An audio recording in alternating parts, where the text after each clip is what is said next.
everyone. Welcome to Southwest Gaming Society. My name's Melissa, and I am going to be your game master today. These are not the Crit Chicks. Sorry. These are everybody here is part of Southwest Gaming Society. We will do introductions since we do have a beautiful new face, and we are missing Sheridan. For about a month, I am going to be running a Monster of the Week campaign, while our lovely Sheridan is rehearsing for a play that she's going to be in. So we're taking a break from our normal campaign and we're doing Monster of the Week. For a lot of us, it will be their first time playing. It's my first time running it. So as you know, if you've seen me DM before, fast and loose with the rules. What's the name of your podcast, Nick? The Overprepared DM. I'm opposite of that. Yes. I'm opposite of that. I named the town that we're in yesterday night. So puppy and I have a lot of dogs in my house right now. So does everybody want to go around quickly introduce themselves so our newest face doesn't have to do it alone? Yeah. Let's start with Danny. Yeah, okay. Hi, I'm Danny, also known as Danny. Dewbug. Yeah. KT, you want to go? Yeah, KT. I am Katie, as you know, my screen says. Yay. So, yeah, I'm Katie. I make dice. I'm a nerd. I enjoy playing games. I'm excited to learn this one. I've never played Monster of the Week before. Yay! Ashley. Ash. Hi, I'm Ashley, and what KT said. Basically. He also makes dice and plays games. Yes. Yeah, and I've never played this before. Sorry. I am Nick. I have usually said about 3,000 words by now in the stream, and I haven't said those, so this is very, very strange for me. I'm usually the DM, but I'm a player today. Yay! He's going to get back at me so hard. I don't know what to do with my hands. It's weird. And then our newest. Hi, I'm Hailey. Most people call me B. I'm a florist, and yeah, I'm new to this game, and I'm excited to learn to play. And my baby sister. Danny's baby sister. Be nice to her. Levitons, we're talking to you. Okay, so Monster of the Week, for anybody that doesn't know, based off of shows like Scooby-Doo, Buffy the Vampire Slayer. Hopefully I can see these things. They are trademark. We are not ripping anything off of them. Sorry, foster Puppy said. It's a very easy game to play. Today we're going to be creating characters on stream. I'm going to be giving a brief summary of how you play the game, and I'm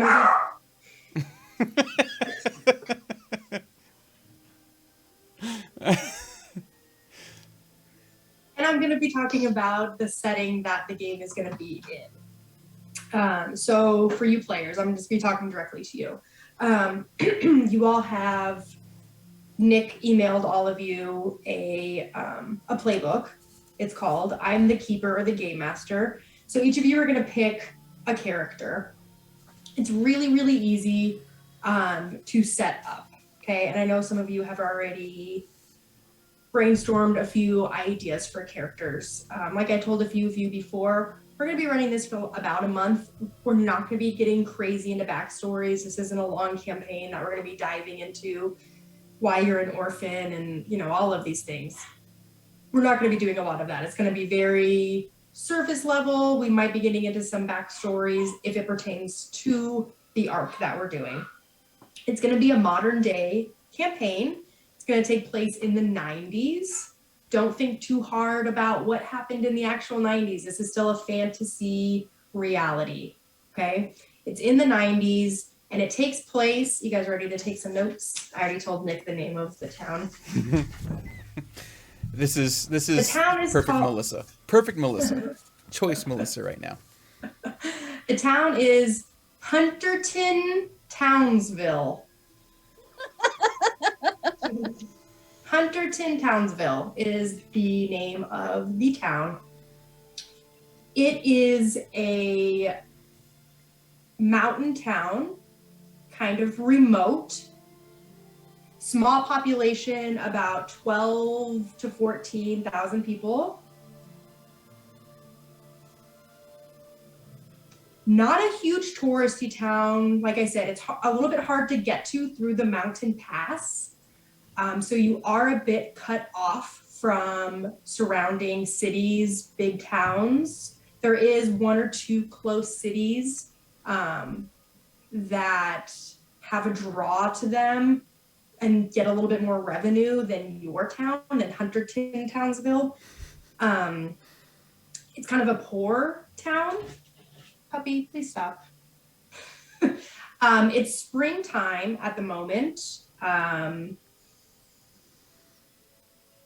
A big draw for you guys, for your group of people who do already know each other, is the library. There are less than a handful of places for everyone to access the internet in Hunterton Townsville. One of them is the library. Hunterton Townsville Library. It's a 2-story library. The first floor is fiction and children's books, right? They have like half of it is adult fiction, half of it is kids. They have a play area, mats, they do story time. Upstairs, it is it's not a full floor. You walk up, the stairs go to the middle. They like start in the middle of the first floor, walk up, and it's the second floor just lines the perimeter, right? So it's an open, you can see down to the first floor. That's gonna be all of your nonfiction items up there. They have a total of 2 computers, and you have to reserve them. You put your name down on a piece of paper at the library stand. I don't know what that's called. Concierge desk? That sounds way too fancy for this place. The The checkout library desk? stand. I'm sticking by it. The checkout, the librarian's desk. Yeah. Library? So there is a main librarian's desk. It's like a stand-up desk, and it's large. It's in the middle of the first floor. It's not where you go to check out books, but that is where you go to ask questions, find books, sign up for the computer. And that's where you will find the main librarian, Miss Frankie, Fronky. And you're familiar with her because you guys meet up at the library once a week, every Wednesday night. Miss Frankie, she's in like her mid-50s, very severe looking, thin, very pointed features, stern. Her hair is like pulled back into a very tight bun, almost reminiscent of like a ballerina's bun, very tight, no wispies. She's very thin-lipped. She's known to rock a very dated pantsuit. She really likes quiet. She likes order. She really likes apricots as well. She does not like the internet. She thinks it takes away the personal aspect of what a library should be. You also see her grimacing at the kids section when they get too loud during story time. She runs a tight, orderly library. She has an assistant. Her name is Matilda. You all know her as Tildy. Quite the opposite of Miss Frankie. She's in her mid-20s. She's a little mousy looking, big glasses, short bobbed brown hair, goes up to maybe jaw level. Not the most flattering cut on her. She has a lot of homemade clothes, lots of embroidery that looks homemade, thrifted dresses, oversized vests. She's about 5'4", 110 pounds, pretty thin. She is a local to Hunterton Townsville, and it's known that her dad is kind of, I wouldn't say the town drunk, but really likes to frequent bars. Not the nicest man, especially when he gets drunk. And her mom is a seamstress, which is why she has started making her own clothes. And she really loves romance and fantasy books. And you all know her because she has helped you set up a chat room for your group.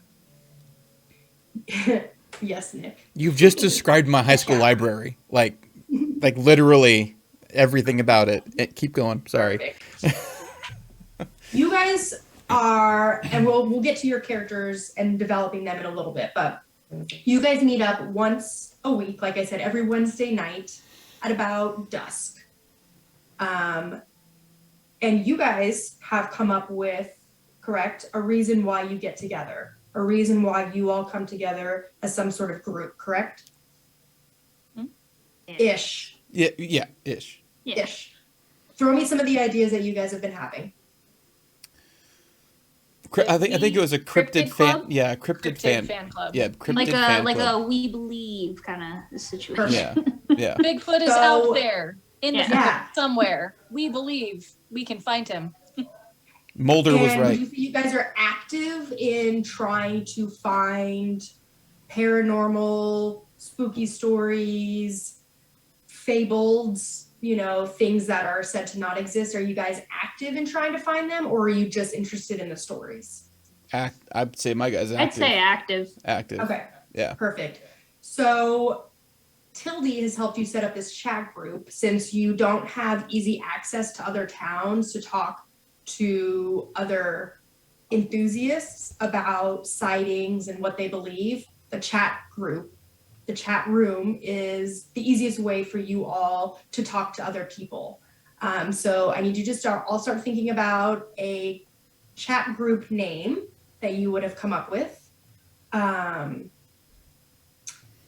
So that's the main setting of the town. Hunterton Townsville, like I said, it's fairly small, mountainish. Springtime right now. You might not know everybody in town, but you've probably seen everybody in town, right? It's not so small to where you know everybody's business, but you could find out pretty easily everybody's business.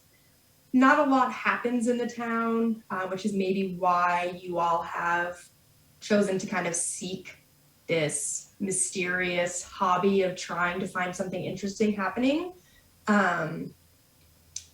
So that's the setting. Now we're going to get into game mechanics. How it works for me as the keeper is I have a timeline for what's going to happen. That's going to happen regardless of if you guys choose to interact with what I've established or not. This shit is just going to happen. And it's supposed to be very loose. It's very player driven. So you guys get to decide a lot. Hunterton Townsville, what I've come up with right now, besides a few other NPCs and little groups, is up to you guys to create. Okay. Is your character local? Did they move there? What drove them to this place? Did they have a family? What's their socioeconomic class? Where do they live? And I want you guys to come up with that. Like maybe they live on the outskirts and they live in a trailer and they have, they're down and out, or maybe they're one of the wealthy people in town. Like that's for you guys to decide to help build this town. When it comes to actual gameplay, since most of you have played D&D, I'm going to compare the two. You're not going to be saying things like, I want to roll an insight check or I want to roll a perception check, right? You almost don't worry about the mechanics. You describe, hopefully in detail, what your character's doing. I'm going to go over and I'm going to look through this desk to find papers related to X, Y, and Z. And then, or I'm going to go over and talk to this person. You know, you describe what your character's doing, and I will then decide if you need to roll something for it or not. If I'm obviously missing a hint, if you're like, I really want to do something and I'm missing the hint of you having to roll, just say something. Let me pull up the moves for you guys. Okay, so you guys are considered the hunters, okay? Which I didn't even think of when I named it Hunterton Townsville. That's funny for me. You guys are the hunters, okay? And you have basic moves. So if you guys want to pull up your PDFs, not of the actual hunter classes, but of the rules. The hunter agenda. If not, what do you say? The agenda. Well, mine is different than yours, and I'm looking off of mine, so it probably is. This one is called the Hunter Agenda. Yeah. Those Yeah, are it's the just 2 pages you're looking for, Hailey. Yep. Here, I'll pull up Good. yours. I'll work with you guys. I knew. So you guys have a basic set of moves, they're called, right? So instead of your skills, you have moves that you can do. And Yeah, those so it's are. like- yeah. Go ahead. Oh, I was just making sure we were on the same page. But yeah, it says like kick some ass, act under pressure, help out. Yeah. So act under pressure would be, right, someone's pressing down on you and you want to pull off some maneuver. You are being, let's say, you're on a skateboard and you're stuck behind a truck and they're pulling you. You want to do something cool. That's act under pressure. And it's under the subcategory of cool, which you will put points into, right? So depending on how cool you are, that will then give you the modifier once you roll your D6 to act under pressure, okay? You can help somebody out. You can investigate a mystery. You can kick some ass, which is any kind of melee or ranged, literally, attack. You can manipulate somebody, right? Try to persuade them, lie to them. You can protect somebody.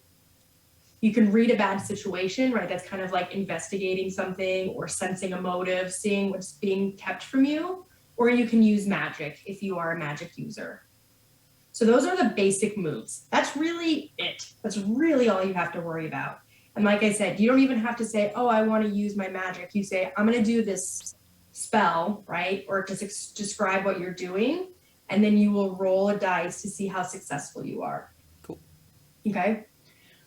The different categories of your moves are going to be cool, sharp, tough, and charm, and weird. Okay. So depending on your class, you're better at certain of those categories than other, right? If you're a magic user, obviously you're going to have higher stats in weird. So you're going to be able to use magic better than maybe you'll be able to protect somebody. Okay. When you go to do one of your moves or I ask you to roll something, you're going to roll a D6. And that's going to tell us how well you succeed, right? The lower the roll, you completely fail and there's consequences. If it's somewhere in the middle, you succeed, but there's still a consequence, right? Or you completely succeed, you do everything that you said you were going to do. So that's how the rolls work. We're only using D6s. It's pretty simple as far as that goes.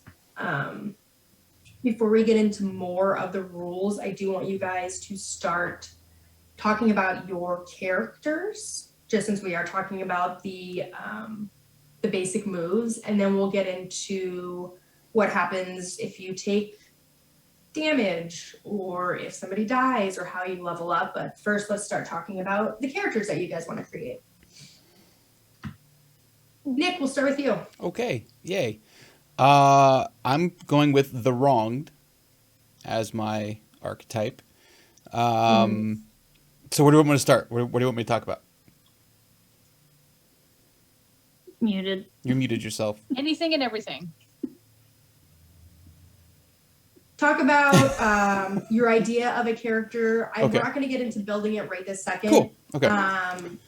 what their name, if you have a name, if you have an age, if you have a description. Yeah, so my character is probably in his late 40s, early 50s, somewhere in there. He is probably not from Hunterston, whatever it's called. Hunterton, Townsville. Hunterton, Townsville. But he's been here a long time. He moved here probably in the mid to late 70s. Usually wears like a faded Vietnam era like camouflage, not camouflage, like the olive drab shirt, faded Wranglers, boots, always has a pack of Marlboro Reds in his pocket. Vietnam veteran, because why the hell not? Probably not very well liked in town, a little prickly, but very active in this group. And you said how old was he? Like late 40s, early 50s. Okay. Do you have a name for him? I just have the first name, Scotty. Scotty. Yep. He just goes by Scotty. Okay. Did anybody else picture Rambo? No. I'm actually picturing my great uncle. That's exactly what my great uncle looked like when he was alive. So yeah. You're going with the wrong. The correct? wronged, yes. Perfect. All right. Before we get into your character building, who else wants to talk about if somebody else has a solid idea of what they wanted? Danny? I was also going for the wrong. Yes, yes. We cannot, however, duplicate Ah, you son classes. of a It is bitch. very against the rules. Oh, we can't? Oh. Everybody does have to have their own. Oh man, that's unfortunate. That was my entire plan. Sorry, Danny. Damn. Well, to There's give you a five moment already. then, Yeah. I'll just KT? tell you the idea of mine because I don't have a class picked out. Mine is going to be a 17-year-old pimply teenage boy that volunteers at the library on Saturdays. Dad was a hunter who saw Bigfoot. So that's why he believes. Dad is dead now, so single mom, 4 sisters, that's why he crochets. Mom runs a secondhand shop, that's why he really knows Tildy well. And how he started volunteering, and probably part of why they got the chat group running. But yeah, so Dad was a first-hand witness, so it's definitely true. I know it's true. But yeah, I'm open to classes, so whatever you guys want to pick first. I have like 4 that I can choose between. So, Do you have a name for him? Weston. Weston. Okay, I think I found my backup. Same character, different class. What's the class, just in case somebody else has it too? The Mundane. Does anybody else pick the Mundane? Cool. The Mundane is really cool, actually. I know it's one of the ones I was thinking of, so that's why I'm like, I'll be in the background. So my character, I'm imagining a stereotypical Midwestern mom. Yes. Originally I was gonna have her dad have gone missing when she was younger, and then which we might still go with that. At least that's what her grandfather went missing. That's the story that was told by Nan, kind of situation. Yeah, so stereotypical Midwestern mom. She's got those mom jeans, wears the shirts that are a little baggy. She's got the hair, I'm envisioning Hailey's and mine's mom in the 90s. She's got the hair that's a little dated. She's been doing her hair the same way since. She's got the early Farrah 80s. Fawcett since the 70s. Yeah. Yeah.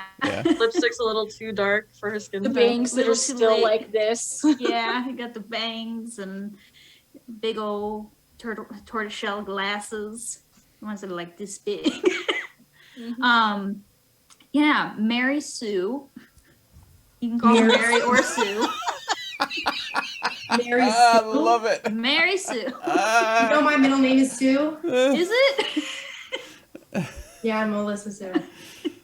Oh, Mary Sue. You can call her Mary. You can call her Sue. That's fine. Mary Sue. You can call her Mama for all she cares. Just typical. She sees the best in everybody. Aw. She's the kind that leaves the kids at home at night with the dad and sits just stakeouts in her van of, I know it's here. It's gonna pop out of this field any moment. Does she do it as just an escape to get away from the kids sometimes? Some nights it definitely feels like it, but no, she's a hardcore believer of, I'm gonna find it. Nice. I'm gonna show my husband and my kids I'm not crazy. So I'm sure she's that one that like, it's like, I found the thing, and they're like, Mom, you didn't find the thing. She's like, but I found it. Watches the X-Files regularly. Yeah. Yeah. Has a blog that she gets to fill in like once a month. Yeah, Mary Sue. Like it. I have an idea for my character. Okay. I wanted. Should I say like what? Yeah. So I was thinking about making him the spooky. I kind of wanted to Oh no. be like the spooky, There she goes. and I froze there for a minute. And sorry, and I was thinking about calling her Doc, but it's spelled D-A-K because she is from Great Britain originally. She's 28 years old, but her hair is like pure silver. She's already completely gone silver. She has like dark brown eyes. She's like super tall. Seems very like soft spoken at first. You can find her reading a lot of like nonfiction. But once you get to know her, she can be very like caring and like, party in like social settings. She is not obviously from here, and she pretty much came here because she's convinced that whatever killed her family in a fire when she was younger came from here, and she's been secretly searching for whatever it is since she was about 12 years old. And that's like why she's on the lookout. Nice. Perfect. Sorry, I'm making notes.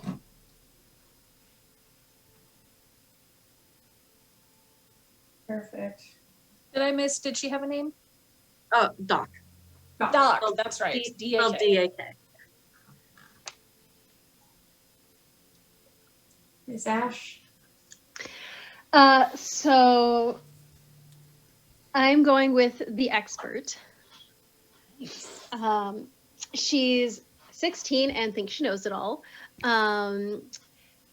She had an experience with a ghost when she was younger, and so has done everything to research on ghosts and the supernatural to prove that they exist, because her parents didn't believe her.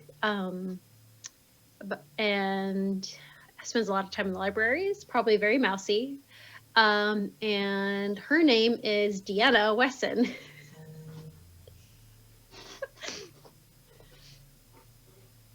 Weston definitely thinks that she has a crush on him, but he has it hard for Tildy. Because of her name. No, Oh, no. just because Oh, she's okay. 16 and yeah. Got teenage angst and horniness. Yep. Mixed with a Vietnam veteran. Great. I've never experienced this in my life ever. Nope, never. Now I got to figure out what class I want to be. Let's see, what is left? So we got, There's a lot left. There's quite I a few. know. So what am I looking at? So you got the expert. So I'm looking at either the Flake, the Initiate, or the Spell Slinger. Let's see what makes the most sense with my person. Or Melissa, if you have any suggestions between those three, since you know them the best. Let's see. We have. Well, there's a lot. There's the Chosen, the Crooked, the Divine, the Flake, the Initiative, the Monstrous, the Professional, the Spellslinger. I felt like those three probably fit my character the best, either the Okay. Spell Slinger, the Flake, or the Initiate. Or the Divine, even. I think the Flake. I was kind of Fits. thinking the Flake. I think that the Flake would be a good choice for him. Because the patterns and stuff, and like going to the library and volunteering there, and That is a good one for him. but also it's that's how I found the monsters and that's how I help kill them. So I'm like, has he found monsters before? And because I was thinking that maybe Mom has, had dealings with stuff before too. Maybe she And it's has. a family business at this point. Oh yeah, I could definitely. Yeah. Yeah. Like I said, it's up to you guys. If you've encountered something spooky, if your character thinks they have, maybe we're not sure. Yeah. I think Mom has definitely tried to shield the kids from it, but since Dad died, she can only shield us so much. Right. So, but Dad died in a mundane way. It was a car accident. It wasn't anything. Or so you think. Yeah, or so we think. Unless a monster tampered with the brake lines. A ghost jumped out,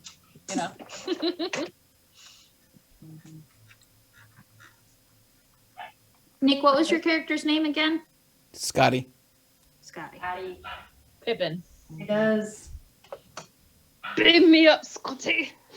We have Scotty, Weston, Mary Sue, Doc, and Deanna. Mhm. Did I get that right? Yeah. Okay, so everybody pull up your worksheet for each of your classes. Got it.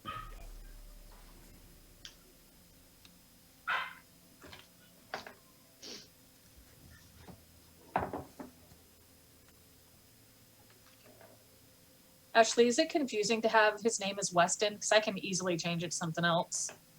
No, because her last name is Wesson, like, Smith and Wesson. Yeah. Ah, So no, I don't think so. I kind of like that they're similar.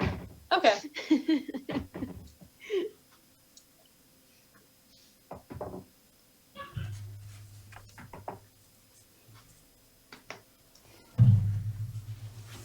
I need a pencil. 1 second. Yeah, time for me to roll bad for all of my stats. Do we actually roll for stats? Not quite. Okay. Again, I'm trying to find. I have like 20 tabs pulled up right now. Something I forgot to mention about my character that I had written down is that she wears a lot of like red and green jewelry, and that's the only thing super prominent about the way she dresses. Nice. Nice. It's like Christmas. Or like emeralds and rubies kind of thing. Nice. Yes, but Deanna's Real gonna question say is, Christmas. has she bought anything from my shop? Because if so, then I am very proud every time I see you. And if not, then I am very sad every time I see you. And I'm like, come to my shop already. Come to my shop. She wears Okay. a ring from there all the Okay. time. Yeah. I count it as a win. Okay, so we're gonna go over, they're called the ratings. This is the cool, tough, charm, sharp, and weird. So cool is how cool, calm, and collected you are under pressure. It helps you if you're acting under pressure and helping somebody out. Tough is just that, how strong you are in a fight. It's what you use to kick some ass or to protect somebody. Charm, your persuasion, how pleasant, it's used to manipulate people. Sharp, how observant you are. That's used to investigate a mystery and read a bad situation. And weird is like how attuned you are to the supernatural. And if you are a magic user, that is what you add when you use magic. The range of ratings for these are -1 to +3. So if you have a -1 to one of these, obviously that's very bad.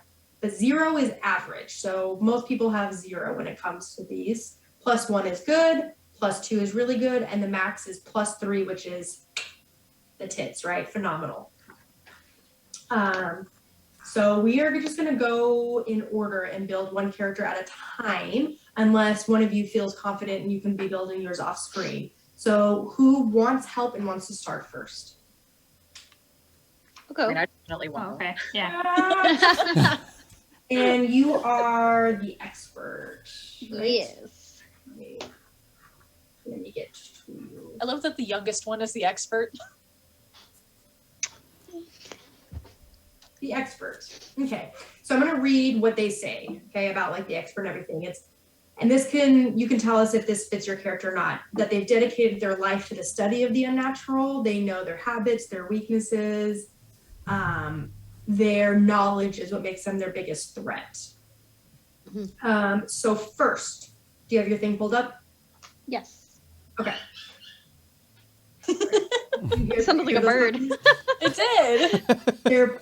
They're playing and they're very squeaky. They just got their first round of shots today, so I'm kind of surprised that they're this energetic. Aw, so Yeah. cute. So let me see what your fillable PDF looks like. The expert. So before you go to the fillable PDF, I want you to look at the handbook and go to the expert. Mhm.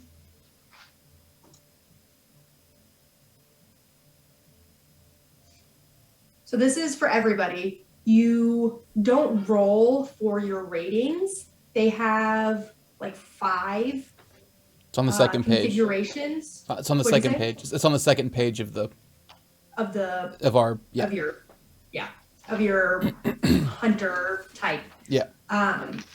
They have like 5 different configurations of ratings, and you get to choose which one you want, Okay. if that makes sense. So if you all go to the playbook, it's called, and go to your specific type of hunter, you pick whatever configuration of ratings that you want. Okay.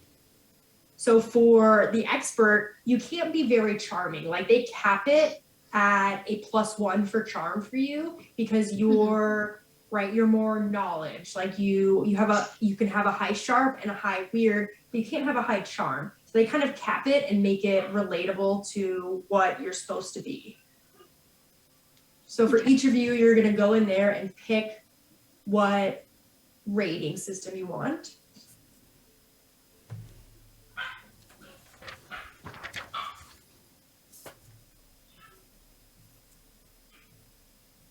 And take your time with that. But after you pick your ratings, you then go down to your moves. Everybody gets the basic moves that I talked about, right? Kick some ass, investigate, help somebody out, read a bad situation.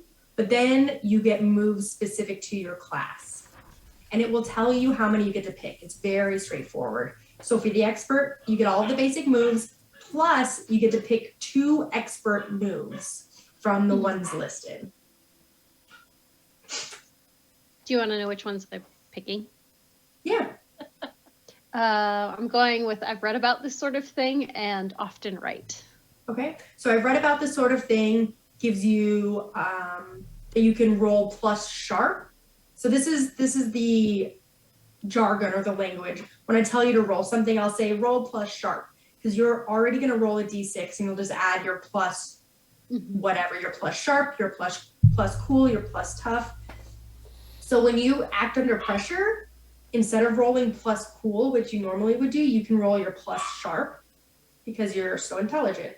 And then your often right is when a hunter comes to you for advice about a problem, you give them your honest opinion and advice. If they take your advice, they get a +1 if they follow your advice.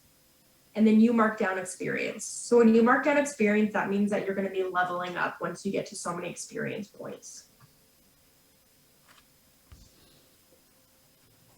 So when you guys are doing this, what I want you to do is with your moves, I want you to pick 1 extra than it says you can. Because we're not going to be starting at the base level. So for you, you get to pick 1 extra. You get 2 from this specifically, Ashley, so you get to pick 3 total. Because the situation I want to have you guys going into first is not basic.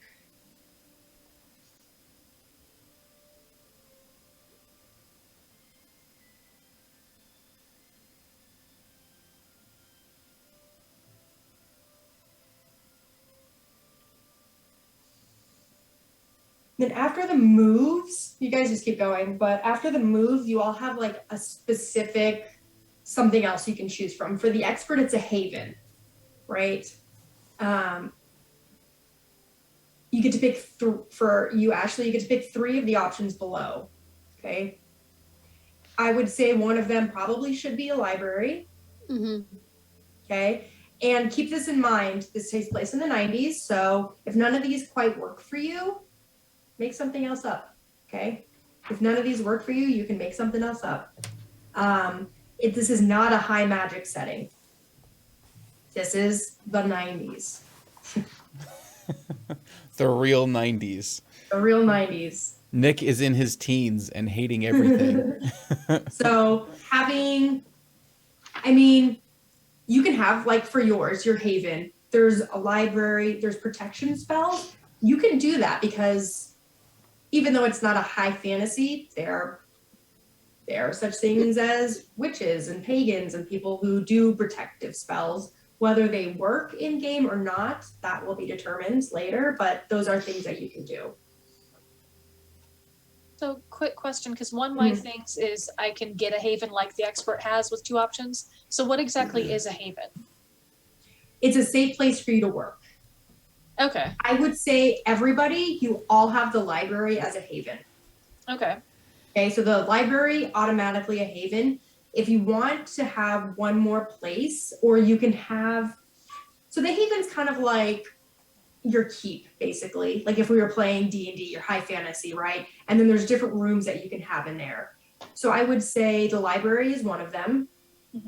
And the room that you guys specifically rent out to use your computer would be your, like, own private haven that you guys all share together. If you want to have one more, like maybe Scotty has, like, there's some things that you have an armory. Who knows? Maybe he has a bunch of weapons, right? He was in the military. Maybe that's something that maybe that's something that he has. Maybe Mary Sue, maybe one of her havens is her soccer mom band, right? That's a place that she can go to escape from everybody.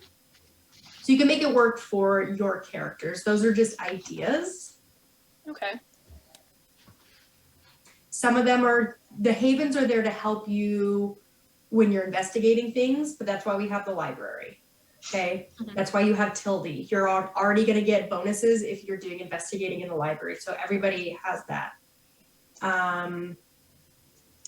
If you guys get hurt, right, you can have an infirmary. Maybe you guys go to Mary Sue's house because she's the mom and it's like, I'll take care of you, right? Just Things pours like that. It's not peroxide an and actual everything. infirmary. What? Just pours peroxide and everything. Yeah, exactly. Windex.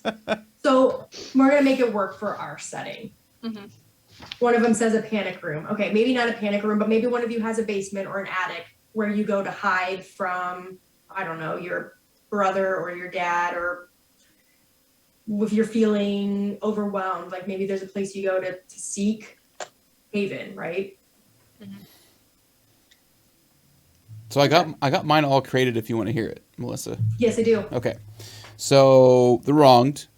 My charm, cool, and weird are all 0. I got 1 to sharp, 2 to tough. I'm basically unkillable, so you're welcome. I took Berserk as one of my moves. So no matter how much harm I take during the fight, I cannot die. Okay. And then I also took What Does Not Kill Me. If I have suffered harm in a fight, I gain +1 ongoing until the fight is over. I'm basically a barbarian. Yeah. And then Tools Matter. I get +1 with my signature weapon, which is a hand cannon. And then I have a hunting rifle and an assault rifle. Nice. Yeah. Perfect. So weapons as well, they have tags onto them. Mm-hmm. Do yours have tags, relatable tags? So you mean like the 3 harm, close, loud? Yeah. Yeah. Close, loud. So close, you have to be within close proximity Yes. to whatever you're shooting. Loud is gonna attract attention. It's like shotguns, they're messy. You're gonna get dirty. Like, these are things that, like, in D&D, whatever, you can show up looking all bloody. Yeah. Here, no. No.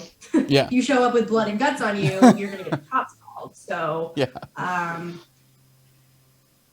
Yeah, everything I do is loud. I am not. There is zero stealth when if you guys need me to kill something, just point and I'll kill it, and then we'll deal with it later.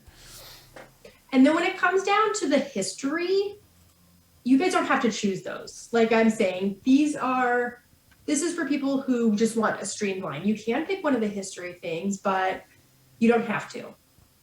If something doesn't quite work for you that's listed, this is your chance to talk to me about it, and we'll make up our own history or our own weapon or our own moves for your character.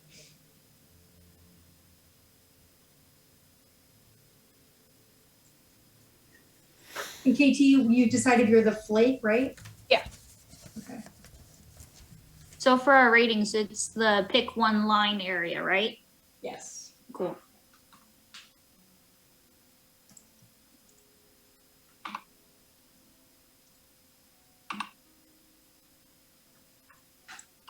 So,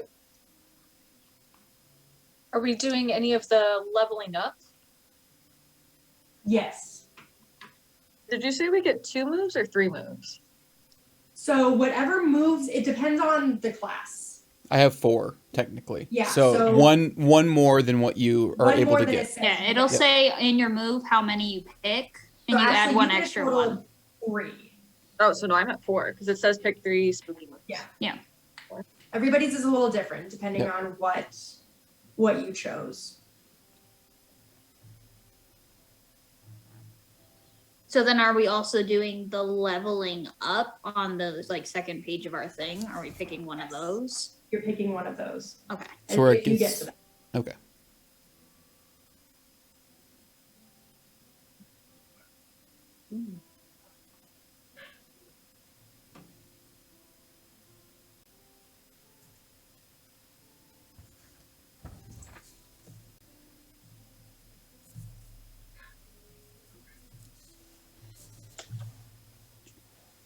Thank you, Levitons, for subscribing. Yes, thank for you, 6 Levitons. months.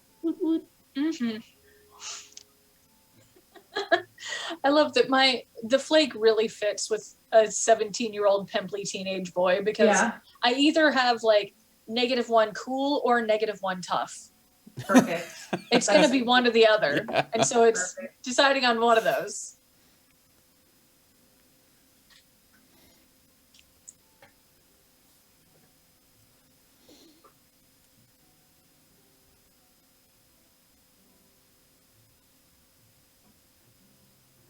When who's ever next to finish, we'll go over yours. Since we already have a tough one, I think I'm going to go with the -1 tough. I have a little help with mine. Yeah. It says like mark luck to change a roll to 12 or avoid all harm from an injury. And it says, Let me okay, get to yours. That's in game, I think. That's like while we're actually doing stuff. okay. Yes, like the luck, harm, experience, all of that is gonna. That's all you need to actually play. Okay, Yeah. cool. Yeah. So I'm done. Okay. So I took preparedness as my additional move. My heavens are lore library, armory, workshop, and magical laboratory. Do you want to explain those to us in game? Like what that means for your character? Yes. So for my lore library, when I hit the books, I take a +1 forward to investigate the mystery as long as historical reference books are appropriate. Armory, I have a stockpile of mystical and rare monster killing weapons and items. If you need a special weapon, I'll roll a weird. And then there's like on a 10, 7 to 9, and a miss. Workshop, I have a space for building and repairing guns, cars, and other gadgets. Is this like at And- your house? Or would it be at my house? It'd probably be at your house. Yeah, it sounds like it'd be at my house. Yeah. Yeah, because mom and dad are probably mom and dad are anti-gun, anti-weapon. So my armory, I think, is probably also at your house. And then my magical laboratory,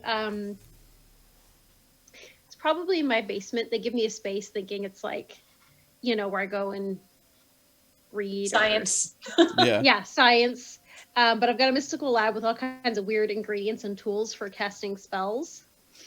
And then I have a mallet and a wooden stake, a silver sword, and a juju bag for my weapons. Nice. So I went with the add an option to your haven for the improvements. So I have the fourth haven, and then my charm is -1. My cool is 0. I have a +2 to sharp, a -1 to tough, and a +2 to weird. Nice. So I will say, with us kind of leveling your characters up already, you guys have probably already experienced, besides just in your backstories, experienced together some supernatural things. I would say minor things, seeing ghosts. Maybe you guys have investigated some weird sightings in the woods, like things like that. You guys have definitely seen some minor shit, right? That would make sense as to why you have weapons and all these books. Nothing crazy, right? You probably have not had to exorcise any demons or banish any spirits, but you've definitely run into some unexplained things that you probably just keep between your group. Weird lights in the woods. Yeah. Yeah. I'll probably go over to Scotty's regularly and go and like practice my thrusts with my stake, like, yeah.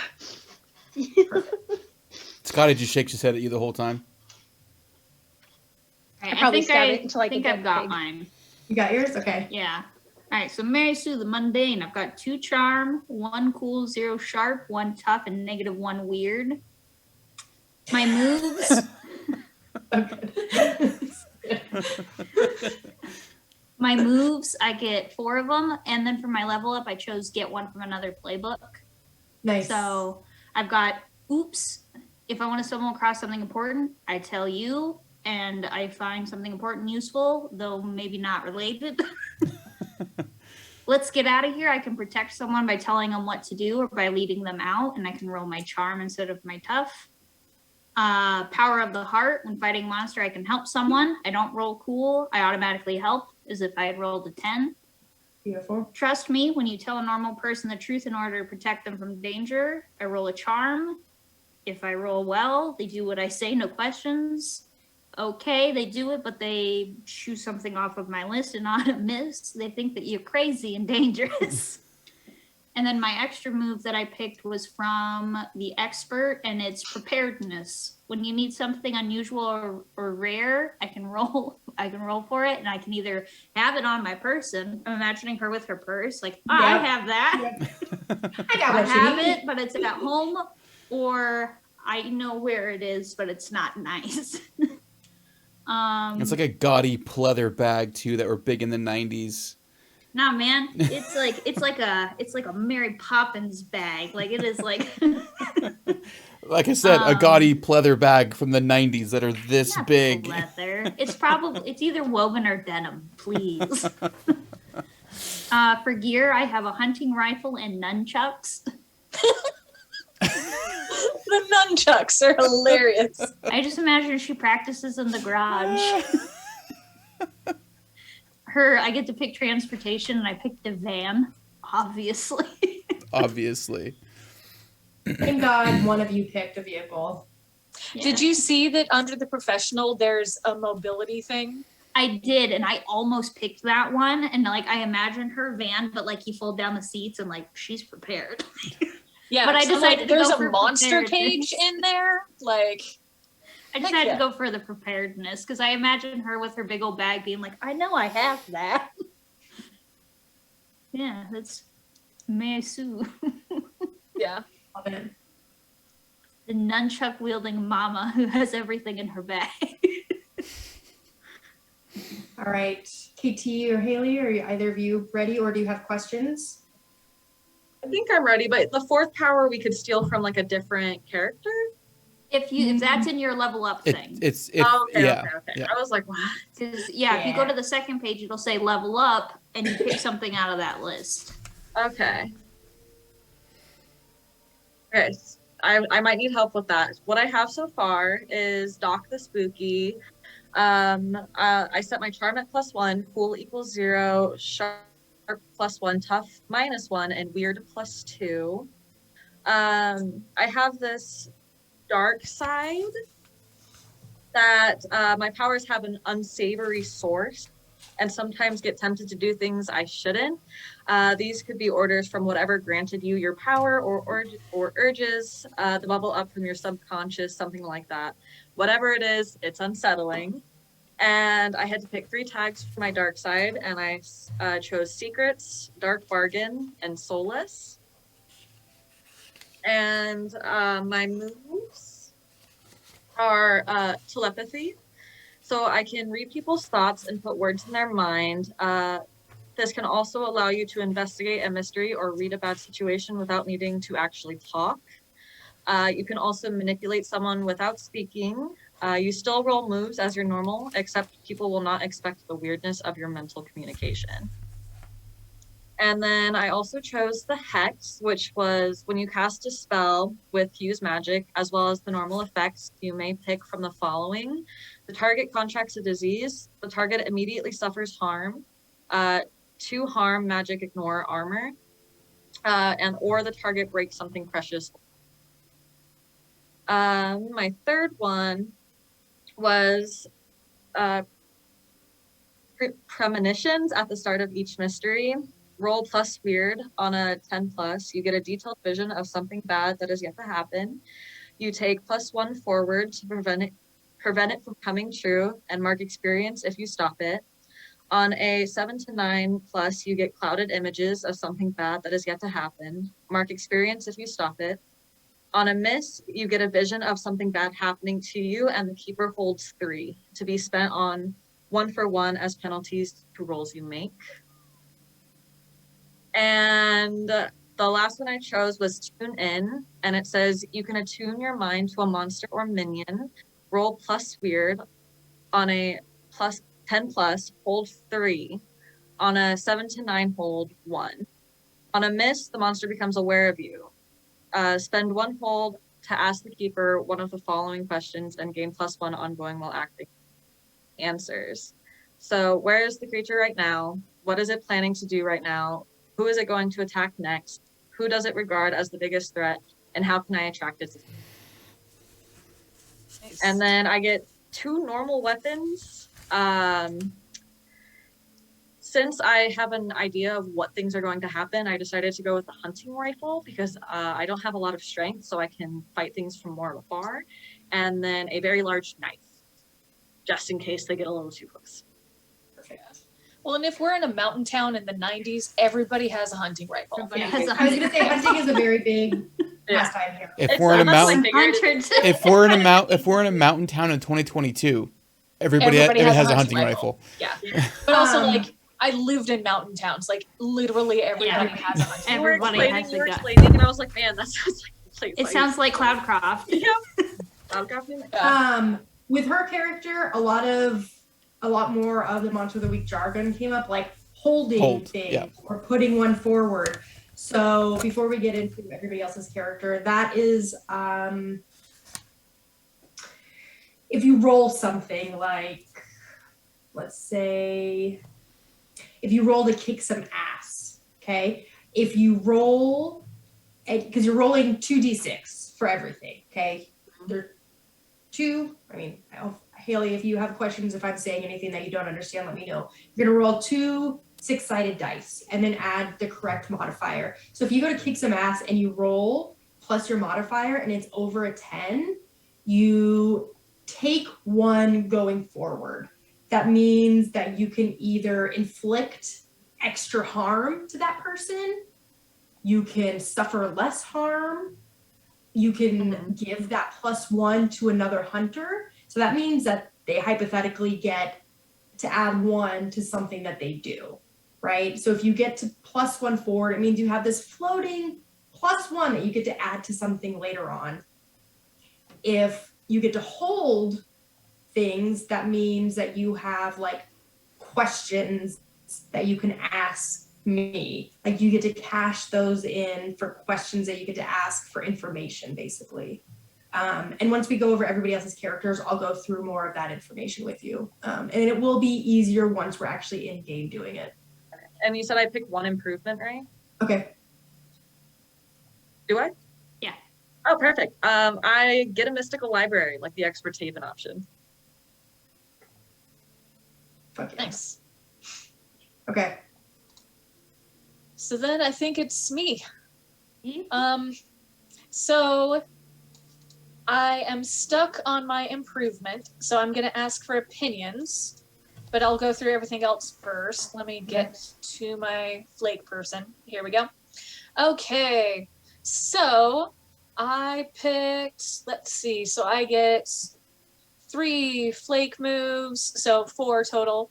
So connect the dots, look for wider patterns.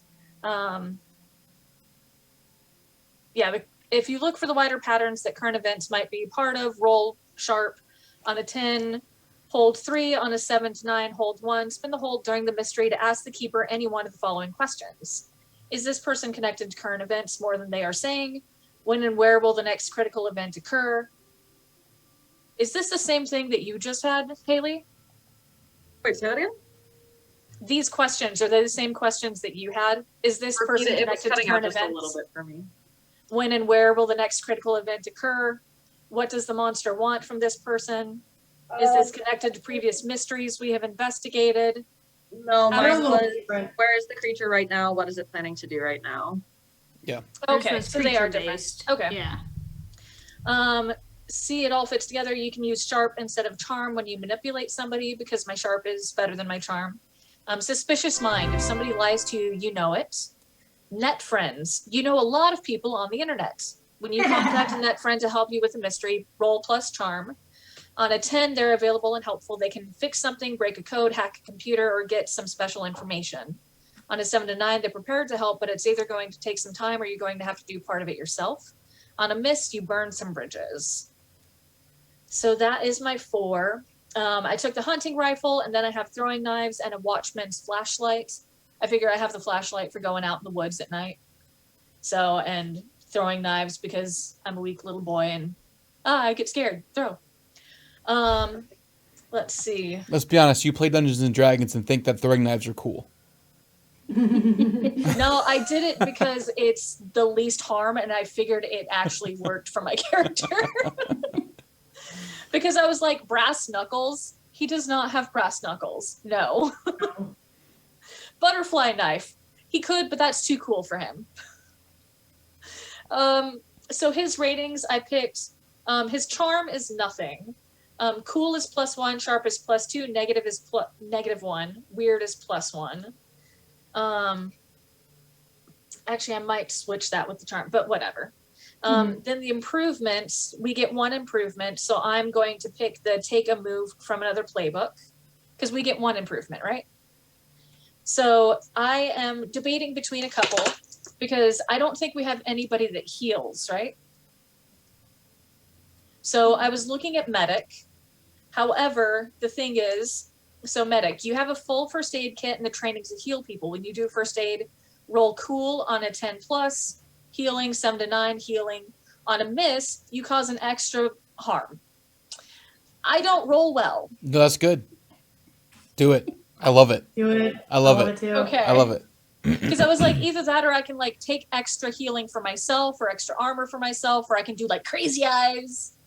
But I was like, I like the medic one. It just like it to me, like maybe he had to take like a first aid CPR Yeah. class, like at his school. well, or something. especially if like his sisters are younger and he had to babysit them and stuff. Yeah. So, but it could also be like, this is the first time he's had to actually use his CPR skills. And Yeah. oh no, I fucked it up. I haven't had to use this. Right. I'm nervous. Oops, sorry. You have Yeah. an arterial bleed. Here's a Band-Aid. Yeah. Sorry, I know how to do CPR. I don't know how to stop your bleeding. Yeah. Your foot needs to be amputated. Let me give you CPR. I can put a tourniquet on. I don't know what else to do. Let's see. Do we have a van? Hey, Mary Sue, please. Yeah. So, okay. So I'm doing medic then.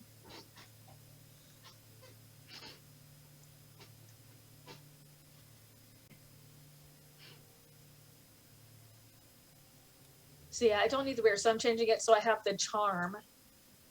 I don't need the weird, I don't think. So, okay. Yeah, I have +1 charm, +1 cool, +2 sharp, -1 tough, and 0 weird. Okay. By the way, Kadeth donated $30. Thank you, Kadeth. Oh, Appreciate thank you, it. Kata. Thank you,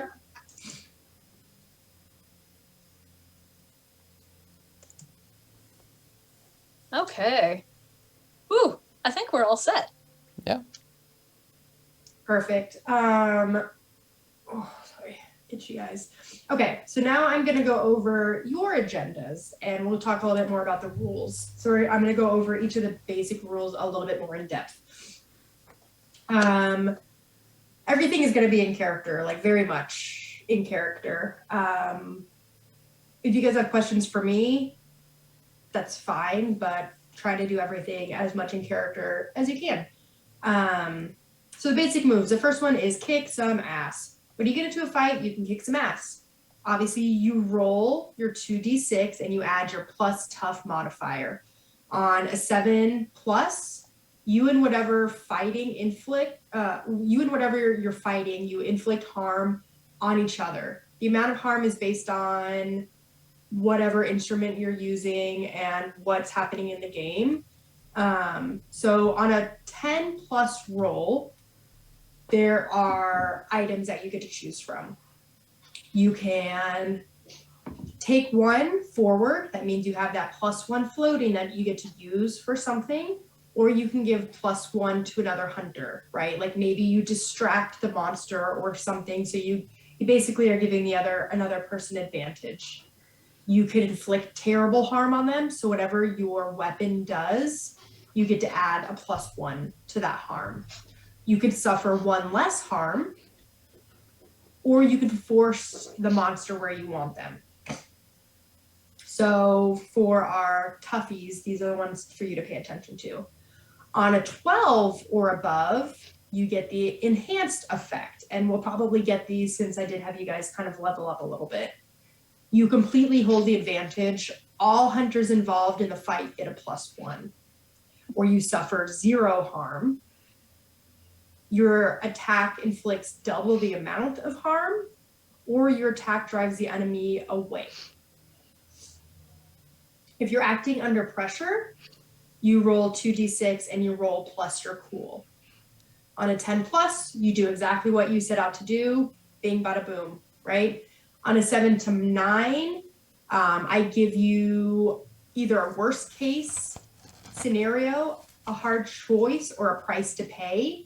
You still achieve what you want, but there is some consequences. On a 12+, you do what you wanted, and I'm going to give you something extra.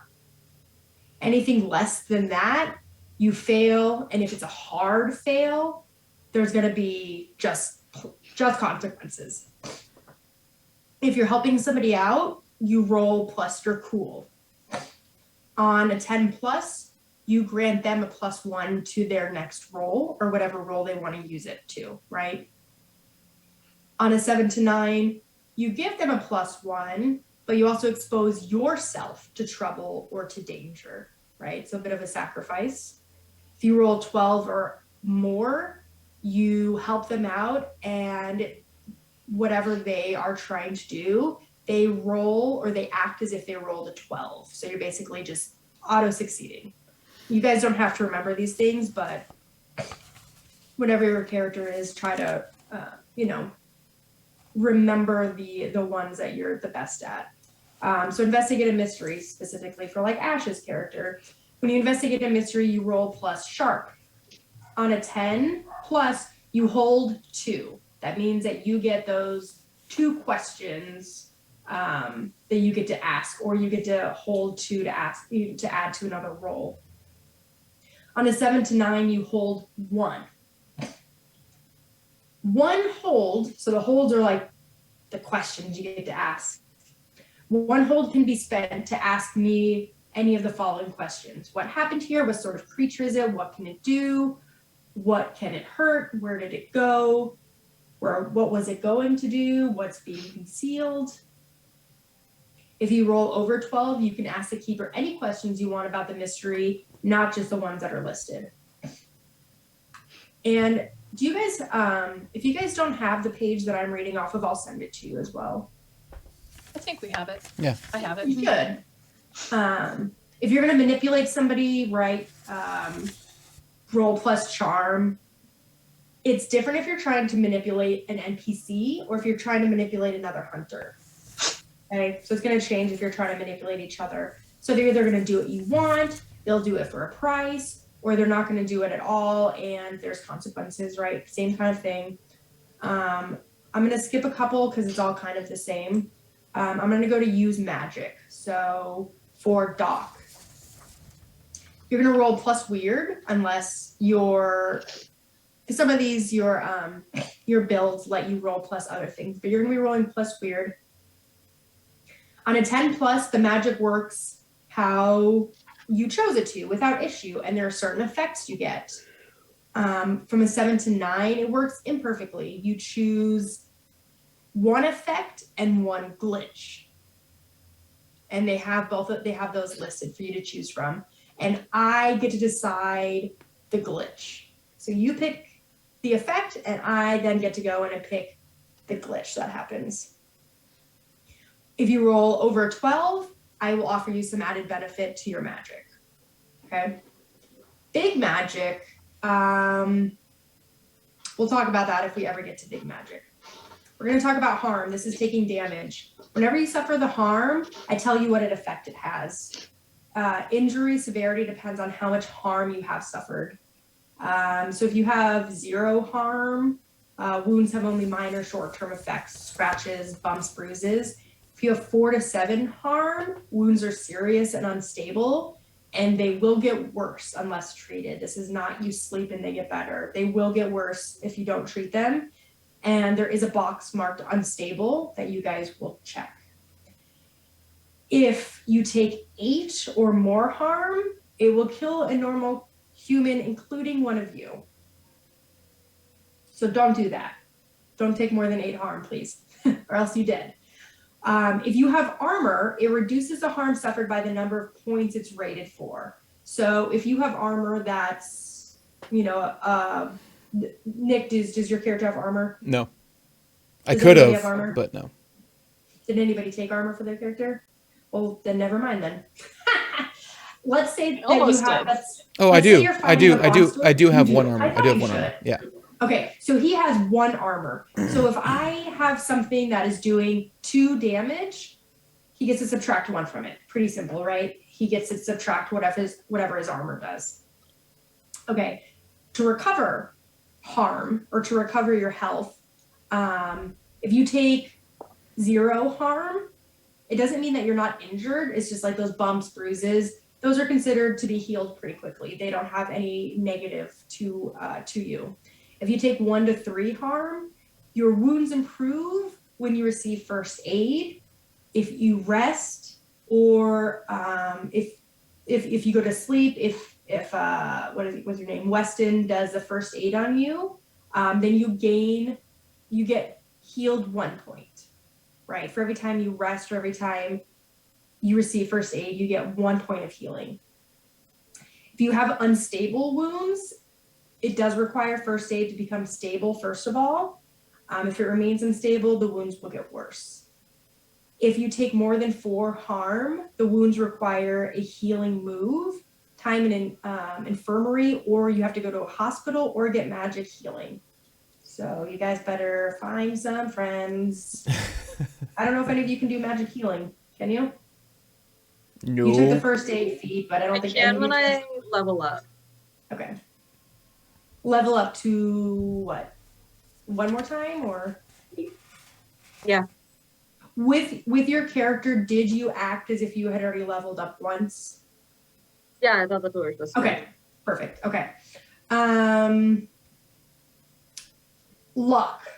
So everybody has luck points.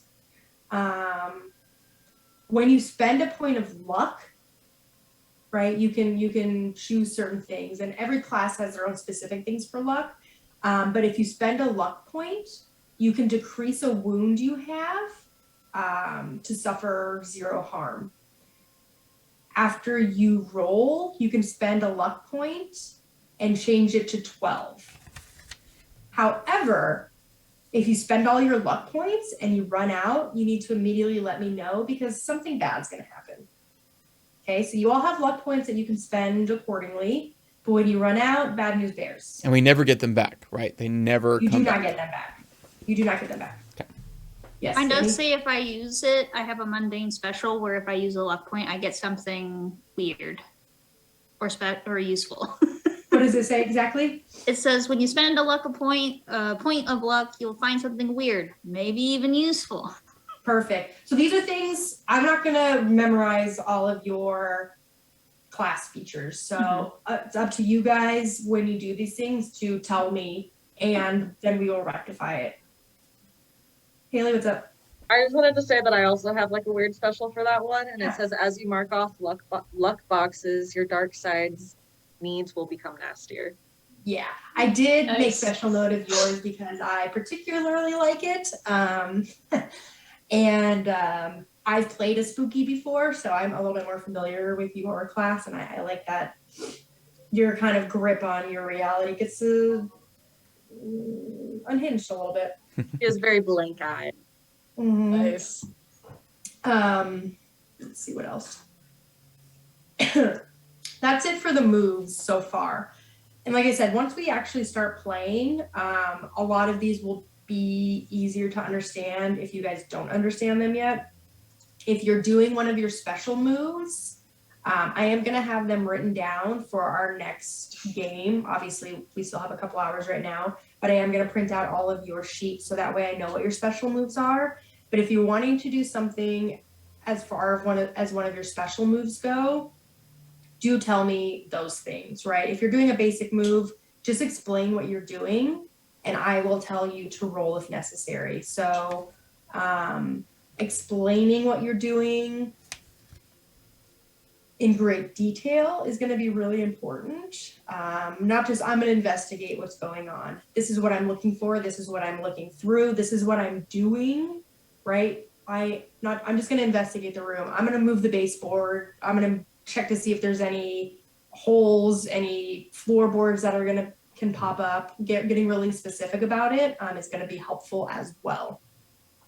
We're going to take a break, about a 10-minute break.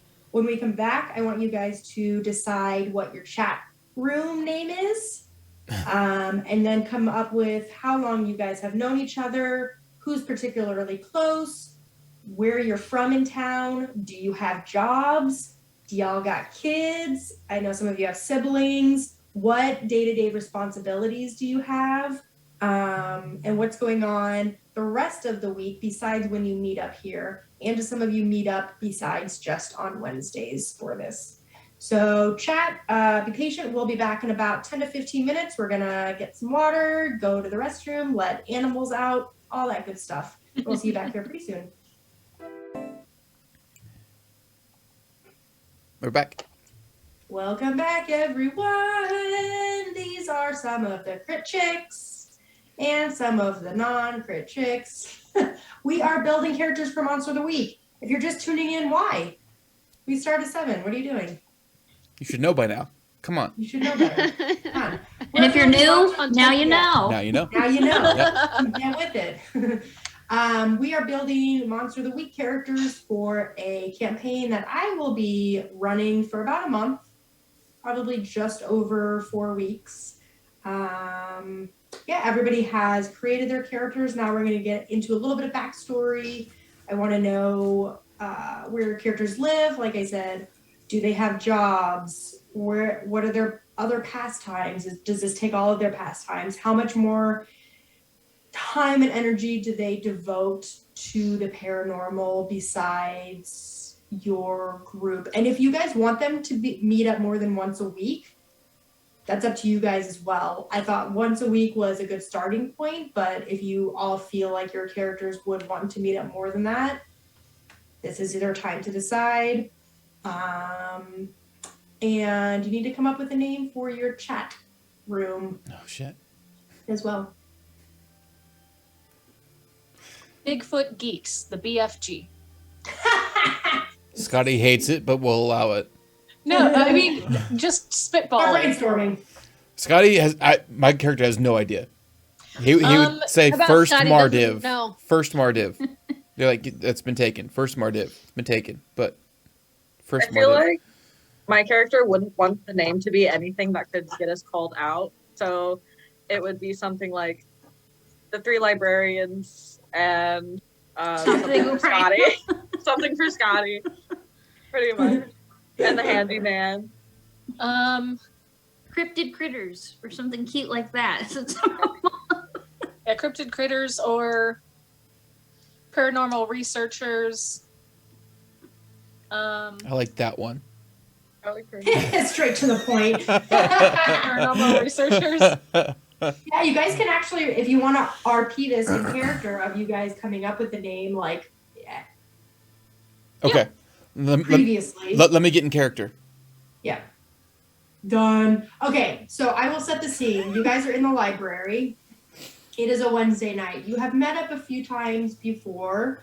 Some of you have maybe been friends for a while. We'll get into that in a minute. You all have come together out of similar interest in the paranormal. And Tildy and Weston have specifically created a chat group for you to reach out to other people interested in the paranormal. You are in one of two private rooms. It's not really a private room. It is, actually I'm gonna say there's only one, there's two computers, one in a common area that is not private that you can go on, and one that is in a room. It has like glass walls. You know, you all have probably used those study rooms before. You have to rent it out ahead of time. You get it for an hour unless you ask Miss Frankie for more time, and which she does not give out generously. You all have rented out this room. Tildy is in there with you. Her and Weston have just created this chat room. So the chat room is up and running, but you do need a name. You guys do need a name for it. Do you have a name in mind? She looks to Weston. The radical researchers. Rad. Yeah. Rad totally. Radical. It's a long. It's a little long. The radical How many researchers. Yeah. How many characters do we get? Well, there's not a limit, but people that use chat rooms really like to abbreviate things. And if you just say the radical researchers, they might not know what you're researching. You might want to get more specific. Yeah, but Dak You adjust their glasses. said that they. Doc, didn't you say something about? What did you say? I said something along the lines of like, I don't want people knowing what we're looking up. But I then how will they chat with us? How will we find people? I don't know how the internet works. You're the children. Please explain. Who built the room? Me and Tildy. We did. What? Well, Where? It's not a room. I know it says a chat room. It's like a hypothetical room that people go to talk, but it's not an actual room. We could be the understand Phantom that? Fighters. Well, we're not fighting. Not Phantom yet, but I mean, Finders? Oh, the finders. I like that. what if people Okay, want us to I have find a- like I have a question. weird stuff? What, Tildy? I thought you you guys wanted to make this to reach out to other people who are interested in the spooky stuff. That's why I think Phantom Finders would actually be really cool. Phantom Finders. Yeah, but fancy finders, they don't necessarily know what we're trying to find, though. Phantoms and finders. Phantom finders. Fancy finders. Oh, Fancy Finders. Well, fancy finders, they don't. I mean, we could be looking for fancy Phantom. things. Phantom. yeah, it's Sorry. Phantom, Phantom but I do like finders. Like, fancy. woo, Phantom of the Opera. Yeah. Yeah. He has an accent, Weston. Huh? Doc has an accent, and I think that's why you couldn't understand that she was saying phantom and not fancy. Yeah, that's my bad. I'm sorry, Doc. Okay. Nothing I'm not used to. Just speak American. It's fine. She's speaking. Just ignore him. It's fine. Ignore I him. always learn to ignore Scotty. Yeah. And you hear a on the glass, and you see Miss Frankie out there pointing at Scotty. She opens the door.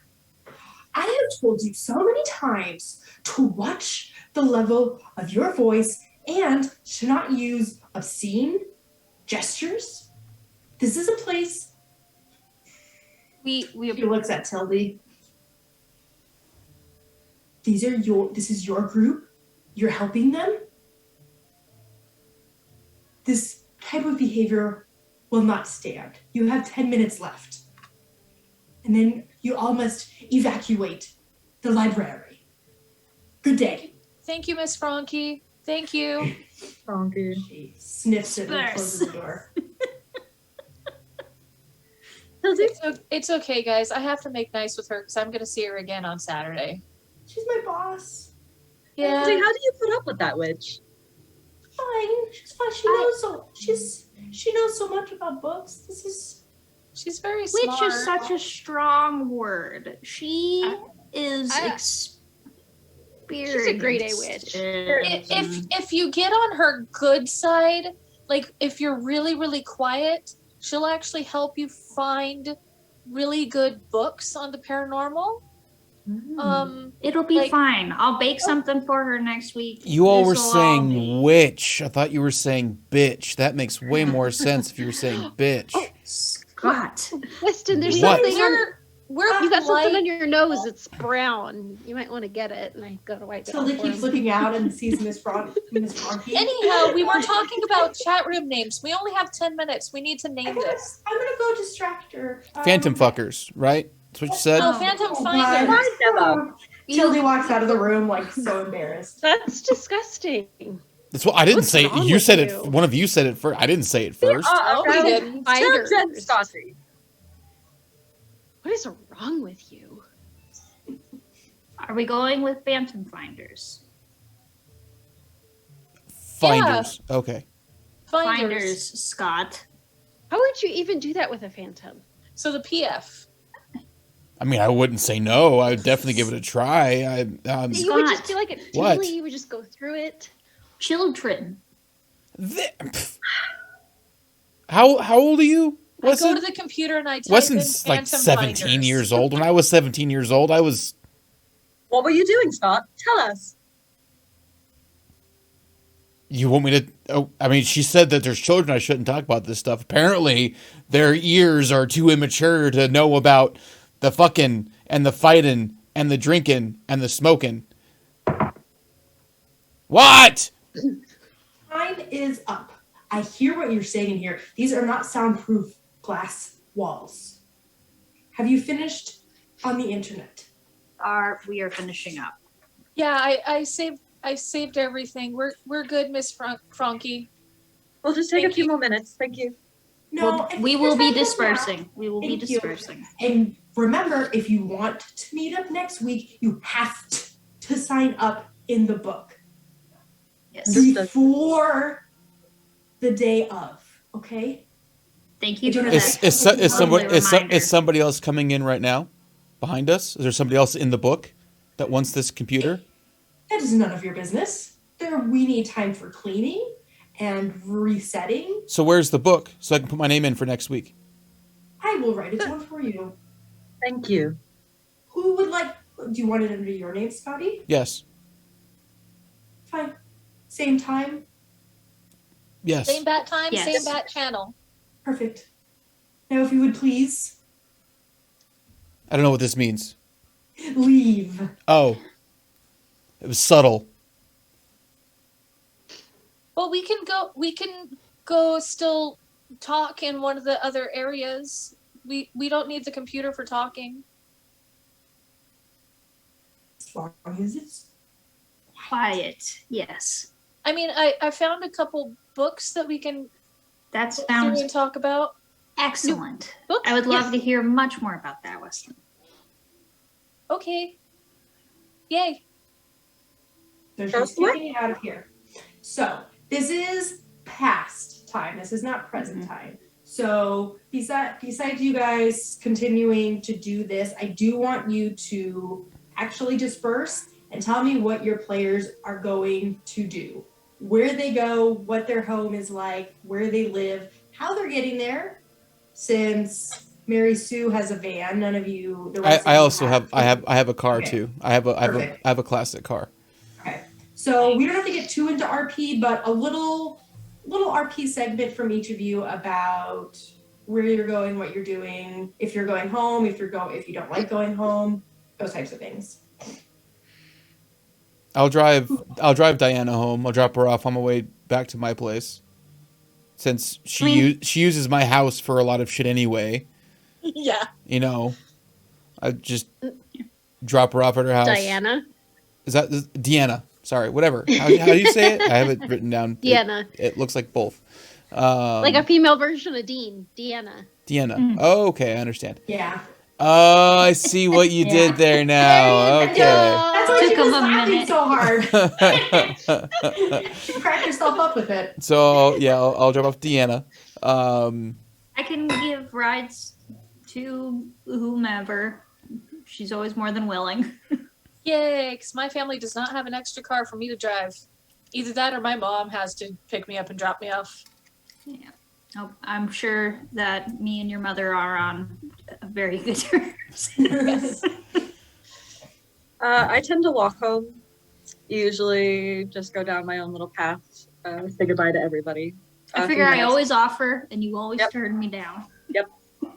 I always decline any sort of ride. I prefer to get home on my own. Things to do, please. I'm blaring CCR on the way home. Way Nice. too loud. Yeah, perfect. Yeah. See, I like to imagine, like, I'm imagining a mixture of mine and Hailey's mom and that mom from Monsters University. Where she's like, I'm just going to sit here and listen to my music. Yeah. Proceeds to That's awesome. I'm sure I bring like earmuffs with me to drown out whatever Scotty's listening to, and I'm constantly like looking at my steak on the way home and like trying to make it ever sharper without losing any length. So you see, this is Jimi Hendrix, the best guitarist to ever live. Just like Jimi Hendrix.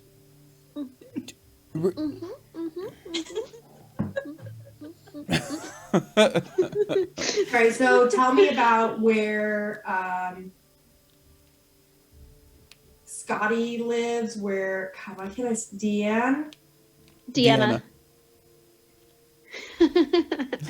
Deanna, tell me about where we'll start with you two. You two are driving home. Do you have him drop you off at your house?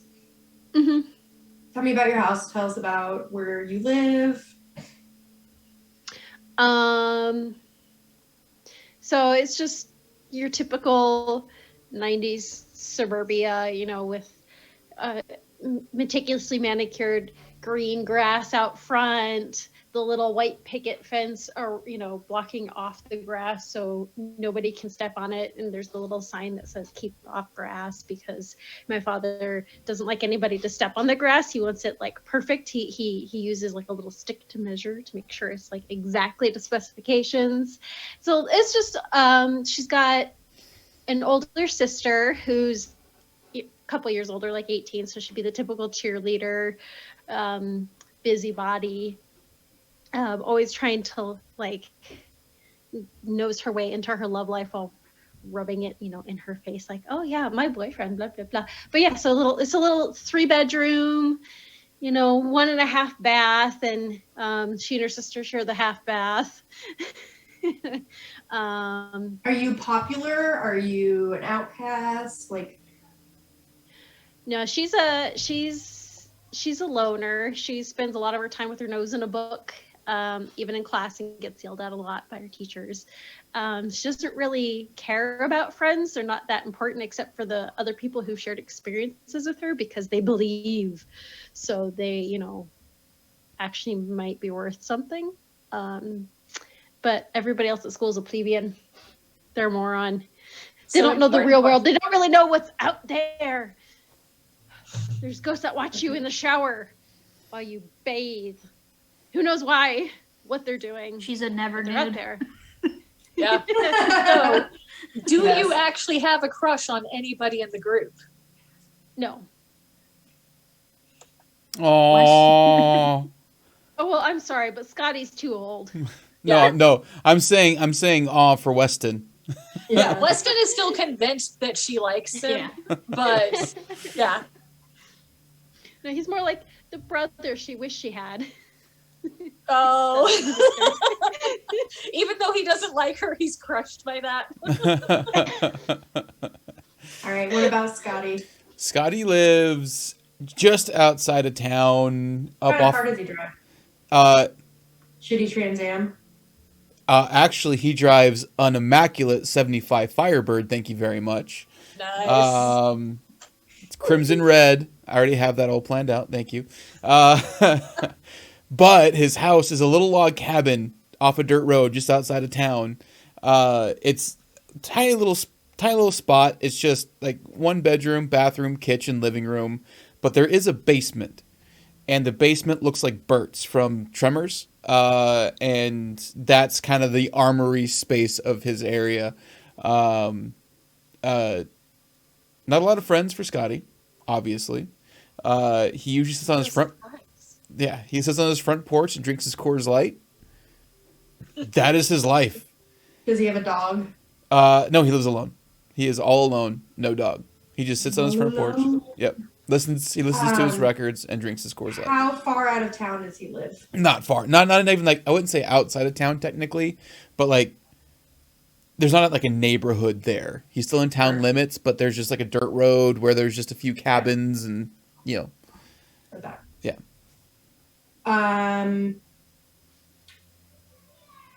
Veteran. Does not have an active job, I would imagine. No, yeah, he's retired from the military. Medically retired from the military. I do want to specify there is a sign off the road to his house where it says trespassers will be shot, survivors shot again. Like that's that is. You're living out your own fantasy. No.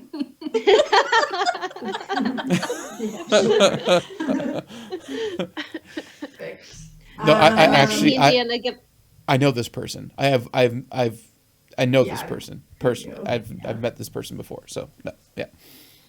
I imagine we got along initially because of her armory and her knowledge and skills with special weapons. Is Mary Sue giving Weston a ride home? Yes. Okay, talk about that. Do you actually drive a minivan? Yes. Well, Love it. I drive a van. No, suburban. No, it's a van. Okay, because I'm like, the 90s was suburban. Nah, it's one of those vans, like the prerequisite to a minivan. Yeah. It's a van that's been mommified. Perfect. With but she's got like Sasquatch stickers and shit on the back. Keep it squatchy. Yes. Squatched my pants. So how old are her kids? Her kids are in elementary, like one in middle school, one in elementary. River and Natalie, her son and her daughter. Nice. Yeah, Weston definitely babysits sometimes. Yep. We're tight. Yeah. So yeah, we're definitely tight. So I'm going to have a little scene here where actually I'm going to say Weston you decide to walk home today. The sun is still up a little bit when you're walking home. And well, I don't know, but we'll say for whatever reason you decide to walk home. Mary Sue had to stay at the library just a little bit longer and you wanted to get home in time for dinner. And you're cutting through like the back alley of the library, you know, hopping a fence, going through a ditch because it gets to your house a little bit faster. And this is probably when you're 16, right? So about a year ago. I'll say you guys have been meeting up for a year. You said you're pimply. Are you kind of lanky? Are you awkward? What are you like? Lanky. I do have cool points, so I'm not necessarily awkward. So I'm lanky. At this time, when you're 16 and you just start the group, do you think you still have those cool points? A little bit. I'm kind of that like weird but cool at school, kind of like, you know, the skaters would be a little bit, where they're kind of the outcasts but kind of the cool kids. Mm-hmm. No, that's what he would be. Maybe he is a little bit of a skater, but he's like, he'll take his crochet around so the girls think it's really cool. The guys think it's kind of lame, but the girls are like, oh, can you crochet me something? Can you make me a doily? So do you have a skateboard? Yeah, totally. Cool. So you're walking with this plays in perfectly to what I wanted to happen. Nice. You're walking with your skateboard. Maybe you stop to, you know, I don't know, do some sick moves in the little ditch behind the library. Do some practicing where nobody can see me. Yeah. You start to hear wheels going over pebbles coming your way. Multiple sets of skateboard wheels coming your way. What do you do? I try to pull off my sickest moves to impress whoever's coming. Okay. I want you to roll a plus cool, but I want you to subtract 1 since this was a year ago. So roll 2d6 plus your cool minus 1. Okay, so Can I just say when corn comes out in a few years, your life is completely going to change? Definitely. Perfect. Double one. Yes. Yes. What's your plus cool? No, I try to pull off my sickest move, but I haven't fully mastered it yet. It's what I was practicing, and I just biff it hard. What's your total plus your cool minus 1? Yeah, so it's 2. Because I have a plus 1, so minus 1, it's 2. Yeah. So you try to pull off this move that you've been working on. You hear the sound of skateboards behind you, and you try to come up on this little ditch, and I don't know skate moves. Try to pull a 720 or something on a ramp. Oh, or not on a rail or something. Kickflip or an ollie, something. Sick rails, bro. No, I'm trying to do something absurd that there's no way I can pull off. You try to like flip your board up in your hand, and like you put your hand down on the edge of this little, basically like a washway, but your hand slips off. You skin your hand a little bit, and your skateboard goes flying towards the sound of the other skateboards that are approaching you, and you land flat on your back, and you hear cackling. What a loser! And you hear just like multiple voices laughing, and then you hear somebody pick up your skateboard and like pop theirs up into their hand. Do you look up to who it is? Yeah, I am like flushed hard, but I'm just like kind of looking up, like this. Like I don't really want to look, but I'm like, they have my board.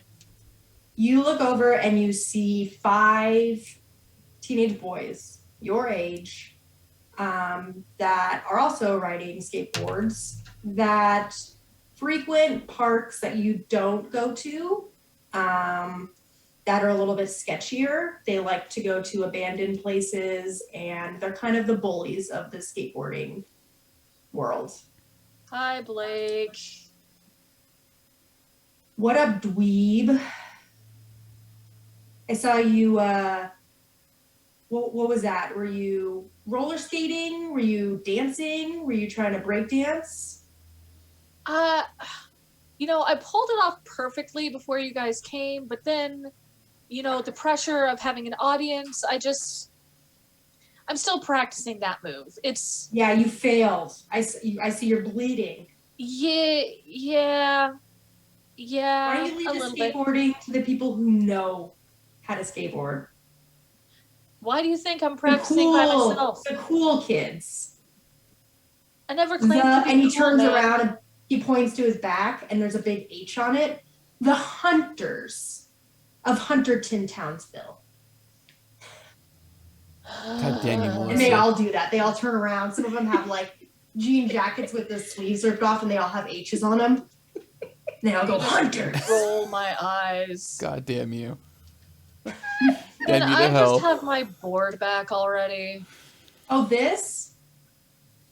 This is Yeah. your skateboard? Yeah. And he holds it out for you. I go for it even though I expect him to be pulling it away. Thanks, Blake. He breaks it over his knee and throws it at you. Now you have 2 boards to practice on. Fuck you too, Blake. Yeah, go fuck yourself. Don't walk home. You never know what's gonna happen. He cracks his knuckles. Right, he's just as pimply as you are. He's the same age as you. He thinks he's cool because he got frosted tips over the summer on his hair. And his mom let him add some studs to his jacket, so he thinks like he's the hot shit, right? He paints the bottom of his skateboard, but it looks really bad. So he throws them at you and he says, hunters, let's hunt. And he turns and they skate down away from you. Like I'm Melissa's ashamed of herself. Blake, I am Blake, so angry. I am trying to not cry right now. And I'm just furious and embarrassed and I'm bleeding. And my mom saved up so much to buy this board. And now it's fucking broken and you can't tape a board back together. That doesn't work. You can't. So I will say they didn't break it exactly in half because it's not the easiest thing to do, but it is cracked. Yeah. It's pretty cracked. And then this is when you hear Mary Sue's voice coming out of the library, probably saying bye to the rest of the group or who's ever left in there, getting ready to go to her. Oh, as soon as I hear her voice, I definitely start actually crying and like I turn around and try to hide because I'm like, oh, I hope she didn't see that. I'm so lame. Mom senses are tingling. 100%. I'm going to say without rolling anything, her mom senses no, something's happening. She hears the cackling of the hunters and Blake. Thank you for naming it because I did not have a name for him. Perfect. This is what I want you guys to help create this. She sees Blake and the rest of the guys like jump up out of the ravine and like skate through the parking lot of the library. And like he's chewing on, like he's eating some like candy and throws the wrapper like towards her and just like lands in the middle of the parking lot and they just skate out of there. Disgruntledly reaches down, picks it up. I'm gonna tell your mother, Blake. Shove it in my pocket. Blake likes Smash Mouth. For sure. Sugar Ray. Sugar Ray. Yep. Yeah. What's the other one? Follow the sounds of where the cackling came from, peek my head around. I definitely was pacing, but now I'm just like Offspring. sitting furiously on the ground, Offspring, facing yeah. away. Yeah. So you see him, the back of Weston, sitting in this like little ditch. Yep. Bloody Kind of walk hand. over, Yeah. sit down next to him. So, particularly bad day with Blake. He's an asshole and I'm fucking lame. That Sorry, I don't boy's normally mother- cuss, especially not in front it of you, but is it's warranted. It is warranted. I'm not going to tell your mother. he broke my board. He did. He is an asshole. He is a little asshole, and I'm going to be talking to his mother later. I don't know how many times I've had to talk to Samantha, but she has got to do something about that boy. She doesn't care. No, she doesn't. She really doesn't. But I do, and your mother does, and I will nonetheless be having a discussion with her, if nothing else, to get the board replaced. So we'll deal with this. Is your hand okay? It's just fucking. I'm gonna grab his rocks in hand. it. I'm gonna have to like pull.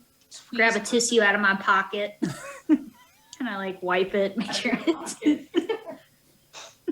you have any What are your tweezers, sleeves? I gotta like pull the rocks out. Use my nail to like get it out. So those tissues are in those little plastic bags that were real big in the 90s. They're like this big. Tissues are No, like man, this it's just big. a straight up pocket tissue. I almost All there imagined is like half. those tweezers going toot, toot, toot. I've got Band-Aids in the van. We should get you home. Well, it's my entire palm. I don't think a Band-Aid covers that. What do I tell my Band-Aids fix mom? What do you want to tell your mom?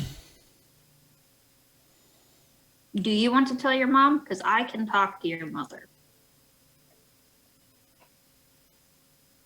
Nonetheless, Tell her she's that probably I'm going to want to. lame. That's not gonna. I will. The moms will handle this. She's gonna want to talk to afterwards. But come on, and I like pick him up by the elbow. I'm just like limp and just like being led along. Sad. Yeah. I pick up my I'll broken grab- board and hold it under my arm. Just kind of like pat him on the back and like lead him to the van. In the background, a Firebird is peeling out of the parking lot of the library to Ario's Speedwagon. Love it. Where does Weston live? Where's Mary Sue dropping you off at? Do you guys live in the same neighborhood? I would imagine so. Suburban? Probably slightly different just because. No, it could be the same neighborhood because I'm imagining today's neighborhoods where it's like the cookie cutter houses where it's not in the 90s. But yeah, my house is definitely very eclectic. My mom has a bunch of stuff from the secondhand store and just, weird stuff all over the place and, lets us collect whatever we want. And my sisters have very weird taste too, but very free spirit house. But yeah, we're all gotten to just crowded together because it's just mom. Like her room is kind of secret, so we're like, what's going on in there? But yeah, just share the room with all the sisters and all of that. So Nice. Okay. And what about Mary Sue's house, home life? Stereotypical, like husband does the yard work and stuff, but meh, we're not too picky about it. It's got kids shit in the front yard. There's like the balls and the scooters and whatever else strewn up the yard. The Death No. Trap swing set She that has rocks got back the, and forth on its legs. Yeah. Yeah. The trampoline of the one trampoline in the back, in the neighborhood in our backyard. Yeah. She is the power mom. She goes to the PTA meeting. She picks up the kids from soccer and karate. Like her baked goods are known and looked forward to at the fundraisers. She is the power mom. She moms all the kids. But yeah, stereotypical house, kids stuff on the front lawn. She tries her best in the house, but hobbies take up time. Good marriage with her husband, Robert, who she calls Bobby. Bobby. Bobby helps run one of the shops in town, like one of the grocery shops. Yeah. What's the name of the grocery shop? I was gonna say Piggly Wiggly, but that's a real place. yeah, So we'll say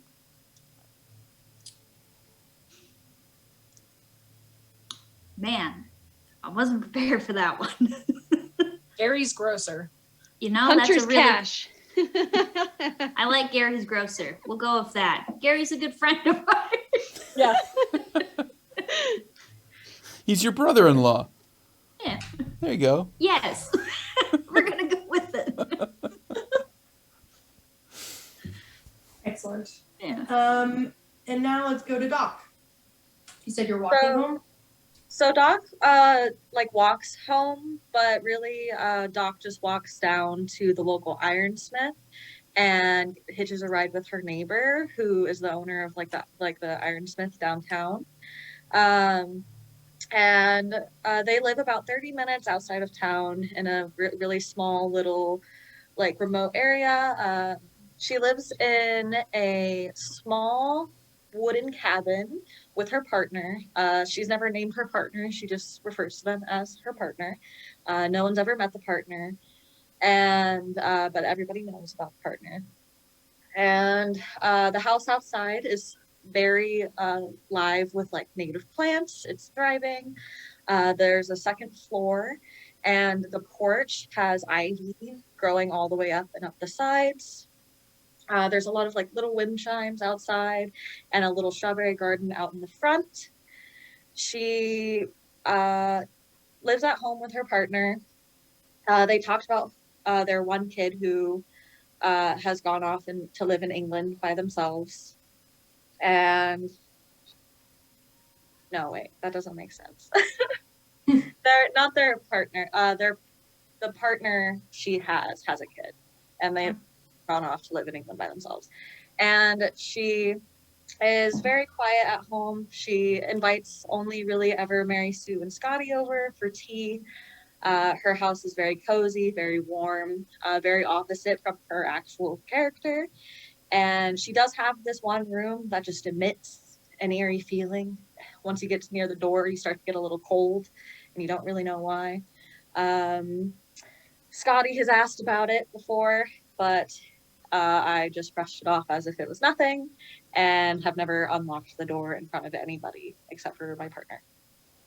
Imagine we play cards. That's you say tea, but it's spiked, and we play cards. Yeah. You needed a fourth to play spades, so you're like, fuck, Scotty. The only one we know. Let's invite him over, I guess. And when Scotty saw the partner, Scotty was like, right on. Yep. They're the only two who've ever seen her. So those two have seen your partner? Yes, anybody who's been in the house has seen my partner, but other than that. And is it your partner that works at the smithy? No, that's just the neighbor. Okay. My partner is an older woman who I met when I lived in England when I was going to college. They were actually a student for their PhD, and they met at school and just moved to the States together. Okay, so as you're walking to the smithy, you get there just a little bit before your neighbor gets off, so you have to just sit and wait for a while. And as you're doing so, I don't know, maybe you're reading a book, who knows what you're doing, but you do see somebody that you know and probably Scotty knows. Most people have probably seen him, but I don't know how many people know them. You have talked to this person. Their name is, what everybody refers to them as is Stone's Throw Ralph. Because no matter where you are, you feel like he's a stone's throw away from you. Like anywhere you look, there's Ralph. He's always just a stone's throw away. You're not sure if he's homeless or not. The rumor is that he does not have a home, that he lives on the streets.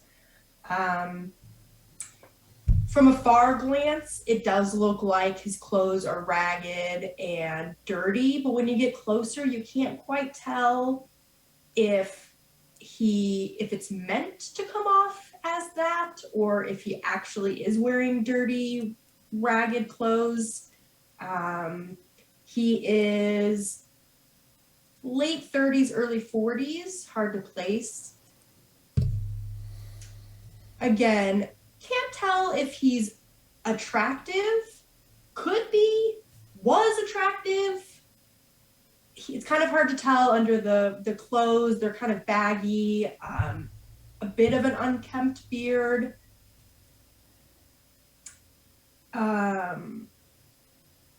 He always knows what's going on in town. Like, he knows what the 411 is with the businesses, especially the seedy things like the crime. He's not involved in it, but he just always kind of knows what's going on in town. And you see him kind of just perched up on like a half wall next to the parking lot of the smithy, just sitting there, has a pocket knife out, picking at his fingernails, backpack next to him, getting side glances from, respectful moms that are walking by that are judging him. Do you go talk to him, or do you approach him at all? Doc would absolutely approach him. Yeah. What's up, Doc? Hey, Ralph. Just a quick question. What's going on this week in the criminal world? You seem to know all the time. What's the newest update? Let me tell you. Some shit's going down. Okay. And I'm sure Scotty knows all about this.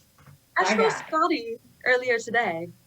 You did? I feel like he would have. Oh yeah, it's like you guys meet up on Wednesdays, right? Mm-hmm. You guys Just a book club. Yeah. Yeah.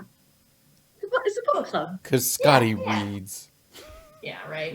Book club. Yeah. Scotty does That's really what Scotty's reading into. I know that guy. Scotty thinks likes a lot of the supernatural fiction. Yeah. I guess. Yeah. That guy's more of a conspiracy theorist than I am, and that's saying something. You know Scotty. Well, let When me I tell you, saw I was clouds. listening to that new bag boy at Gary's Grocer the other day. He was outside talking. Uh-huh. Pretty sure he's stealing candy at work. Stealing candy? Yeah. How old is this guy? How old is he? Are you asking me, or are you asking? Yeah, how old is he? How old is the boy? Oh, Stealing I don't candy? know, like I don't know. It's his first job, like teenager. I don't know. Are you gonna rat him out? To who? Exactly. What do you think I talked to? on this You think I talked to the cops? Hey, Chad, Not what the do only thing that's going on you this see week me? at all. Ralph, Me? Ralph, come on. You know everything. The best you got from me is candy. I don't. It's been a slow week, man. It's been a slow week. Hasn't in a while, so honestly, kind of needed it. I don't know. Get back to me next week. There's not a lot happening. Let me tell you though, springtime, that's when it pops off. Really? Especially for the stuff you're into. Books, right? Books, yeah. Yeah. Anyways, You Ralph, tell your partner that I say, keep it classy. And he I will, walks Ralph. away from you. He just gets up and walks away. See you around, Doc. You're around, Ralph. I love Ralph so much. Did you say stealing candy or dealing candy? Because Scotty really knows about candy, apparently.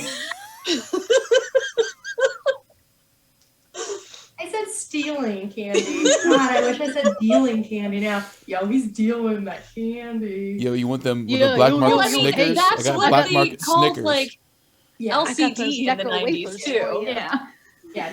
no. He doesn't have nothing too crazy is going on, but he always just knows like the little things that are happening in town. So you wait for your neighbor to get off. They give you a ride back home. Perfect. So that was about a year ago when you guys came up with the Phantom Finders.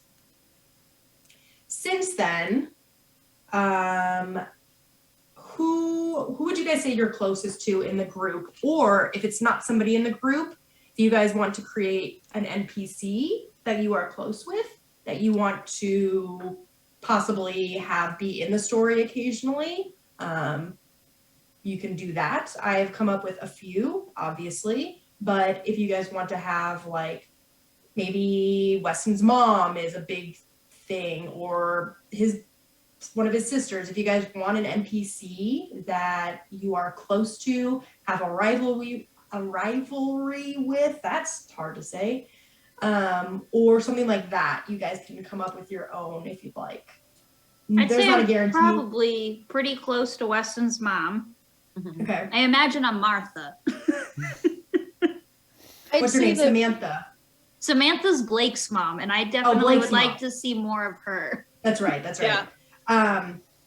Are you friends with Weston's mom, even though you're more, you believe in Bigfoot and all that stuff, but you seem more like straight edge mom, and she's more like eclectic. Does that work for you? Yeah. I'd say that she's the Perfect. kind that, like, it's hard to not be friends with. With Mary Sue. With Mary She Sue? tries her best to be friends with everybody, except Samantha. Samantha's a bitch, and her children are little demons. Yeah, she is a bitch for sure. I know, And I she's the gotta kind of think- mom that, like, anytime you've talked about Blake, she's like, my boy, and he's in the background, like, and he gets good grades, like, and that's the thing too. He like gets good grades. Teachers like him because he is very good at putting on that act. She's like, he would never. My precious angel. Yeah, Blakey, honey, did you hear this? Are you picking on Weston? You know, and he plays Weston and I get along great. Like, I would never. And then picks on him more because you little rat. Yeah. Your mama's boy, blah, Yeah. all of that kind of stuff. Definitely. But yeah, I would say that my mom definitely does do the like paranormal stuff, like tries to keep it hidden a little bit, but it definitely does leak through, and that's why her room is a little bit off limits. Perfect. But it definitely does leak through, and like Weston is the oldest and has definitely picked up on it some. So mom is definitely like, he's asking mom questions more and more and more too. Yes. And obviously Scotty and Deanna. Deanna. Deanna. Oh, I What got is it it? wrong. Deanna? Deanna. Deanna. Deanna. I'm gonna spell this phonetically. Deanna.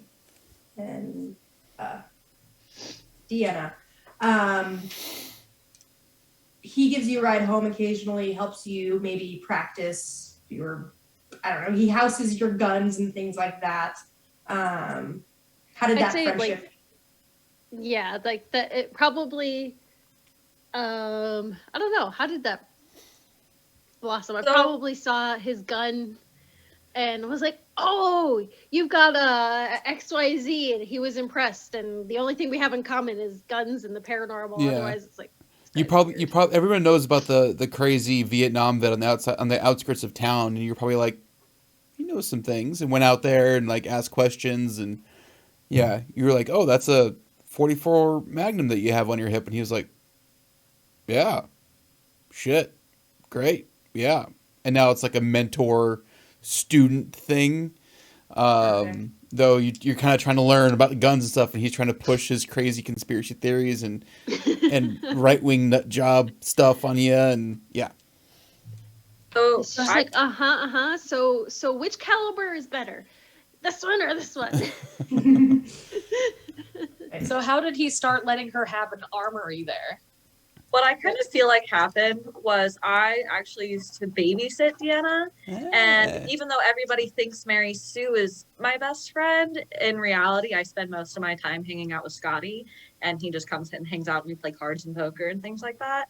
And I'm kind of an advocate for Deanna getting a good step in like the right direction and things like she's interested in. And so I kind of helped them come together and create that. Don't tell Like Mary that. Sue, you'll break How does her Scotty heart. feel about having a friend and going to play? Does he view Doc as a friend or just somebody to play cards with? Yeah, Doc's a friend. Doc's a friend, I and think we probably like to pick on each other, but I think we're and probably even more so like the partner, more of a friend. Like it's like that, like Yeah. oh got along with my partner really well. yeah. He came in and he was like, oh, you're a lesbian. Great. And everyone was like, whoa, dude. And he was like, no, it's fine. You're a lesbian. It's fine. Yeah. And now And there's now like, we don't have to worry about any confusion. yeah. And Yeah. now it's like that weird, like, this friendship shouldn't work, but it does somehow. And yeah. Yeah. Awesome. Okay, so we've established your characters. You guys have the Phantom Finders. It's been a year since you've established this chat group. It's not the biggest chat group. You do get people coming in there, some people that are hardcore believers that do give you guys information, whether it's believable or not. You do have a few kind of like of your own fans that are like, oh, here's information, you guys are the best, that are always in there, right? I'll come up with some stupid screen names. And then you get some haters, right? People talking shit. Oh, I saw these, I saw this thing walk, blah, blah, blah, you know, like fake making fun of you. But it's not the biggest chat group. You guys probably have an email address as well. Phantomfinders at AOL. At AOL. yeah, I didn't want to use an actual At LOA. at loa.com. That I think AOL will be all right with us saying AOL. I'm sure. I think they're Really probably fine. They could probably use the marketing. I imagine anytime somebody like the fake people like making fun of us come in, I'm always like quizzing them like, oh yeah, well X, Y, and Z, blah blah blah blah. I'm like, liar, black. And then I'm like ask them where they live, get their address. Yeah, get their address. Get their address. Well, Which they're brings blocked me already, so to my next point. You guys, like I said, you are a little isolated. It is, sorry, I have a coworker calling me. You're a little isolated. The nearest town is about an hour and a half away. And during the winter, it's even harder to get to because it does get quite snowy. And if the plows are down, you ain't going anywhere. Man, did you just read Cloudcroft out of our fucking heads? Like, this is the town that we grew up in. Oh, really? Oh, this is one of the towns that I grew up in too. yeah, Yeah. me too. Yay! I'm recreating everybody's childhood. I know, we all like have this experience. We know it. Apparently, I'm the only one who did it. I grew up Nope. here. oh, me too. Ashley too. totally. Yeah. The biggest draw to this area is about a 30 to 45 minute drive, about a 30-minute drive. It's a big clearing. It's like basically a meadow that attracts carnivals, farmers markets, big, like camping excursions, shows, things like that. That's probably the only reason that the surrounding area gets revenue is for people renting this out for gatherings and events. So no skiing. That's kind of what keeps. What do you say? No skiing. That's in the town about an hour and a half away. Oh, okay. You guys have a very small ski lodge for locals, but it is not impressive enough to really draw anybody else. We get the cross-country skiers. Yes. So in Cloudcroft, across the street from the school, our one main highway, the town, there was a pavilion. In the summer, it was a pavilion. In the winter, you used it as a small ice rink. Perfect. Oh my God. Yes. I love this because I honestly thought about there's gonna be a central hub, And it was right next to a park meadow. or something with the library next to it. I love this. Perfect. Anything else you guys want to establish before? We're probably gonna end a little bit before 10, but I do want to. We're gonna get into the beginning of the story, but we're not gonna get too deep into it. Any other questions you all have? Concerns? Anything? Oh, I just wanted to establish that my character only ever their partner's the one who works. They just take care of farmers markets and things like that and sell vegetables and fruits and stuff there. Okay, I'm sorry. Can you say one more time? You're breaking up just a little bit. Oh, sorry. Okay. My partner is the one who works, Okay. and I just go to farmers markets and sell our fruits and vegetables. Perfect. I love that. And Weston is 17, correct? Mhm. How old is Deanna? 16. Okay, so you both are still in high school, Mhm. correct? Okay. It is a year later after you have created the Phantom Finders. You've gotten some leads. Most of them are too far from you guys for you to actually investigate. There have been some spooky things that happened. There's a couple abandoned buildings that you guys have investigated, maybe taking Weston's mom's, maybe she has some ghost finding equipment, right? Going down there. There's been a few occasions of paranormal activities that you have discovered. Nothing with hard proof, nothing too crazy, but enough for you to have some experience. How often do you guys want your group to meet up at the library? I mean, you said once a week, right? Every Wednesday. Every Wednesday. Do you guys want it to be more often than that? Scotty will go whenever anybody else goes. He's Yeah, got time. I mean, this I'd is say we probably have like impromptu meetings sometimes if I hear anything on the chat, because I'd say since I have that net friends move, that I do get on the computer occasionally, especially when I'm volunteering. So I have more connections, and if I hear anything, then that. I'll let everybody know. I have everybody's phone numbers, so I'll call everybody and get everybody together. Perfect.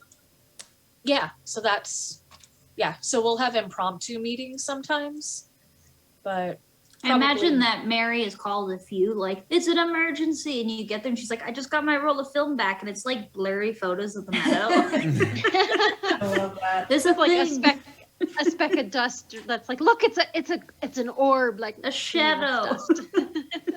I do have a question for Ashley. Since we are basically same age, we're in high school, are we friends or are we just kind of acquaintances? What do you think?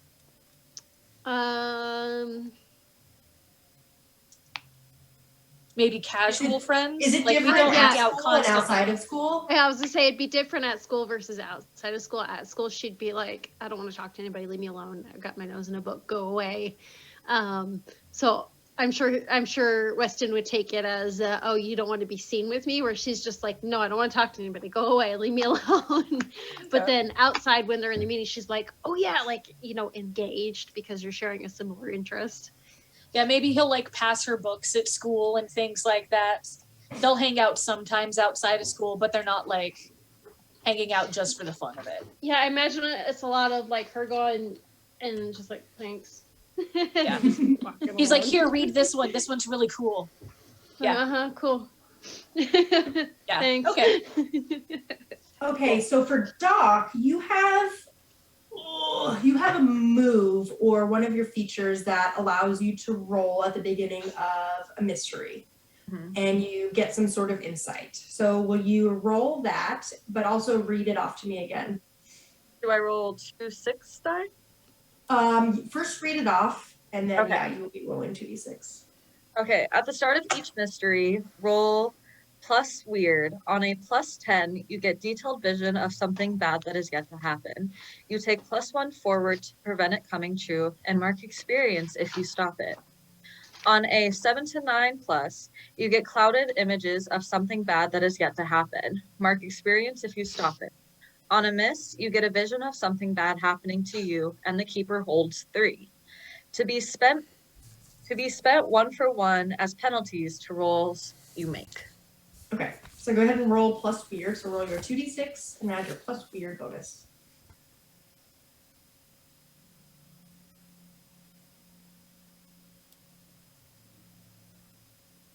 All right. 5. Okay, so that falls into the bracket of hazy. Yes. And will you read that to me again? On a miss, you get a vision of something bad happening to you, and the keeper holds 3. Okay, and to be used against you, right?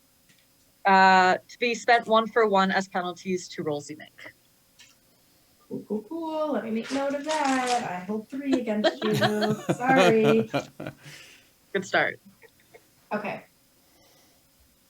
So, it's Wednesday night. You all are at the library. You've reserved the room. Yeah, go ahead. I have one for the beginning of a mystery as well. Oh, what is it?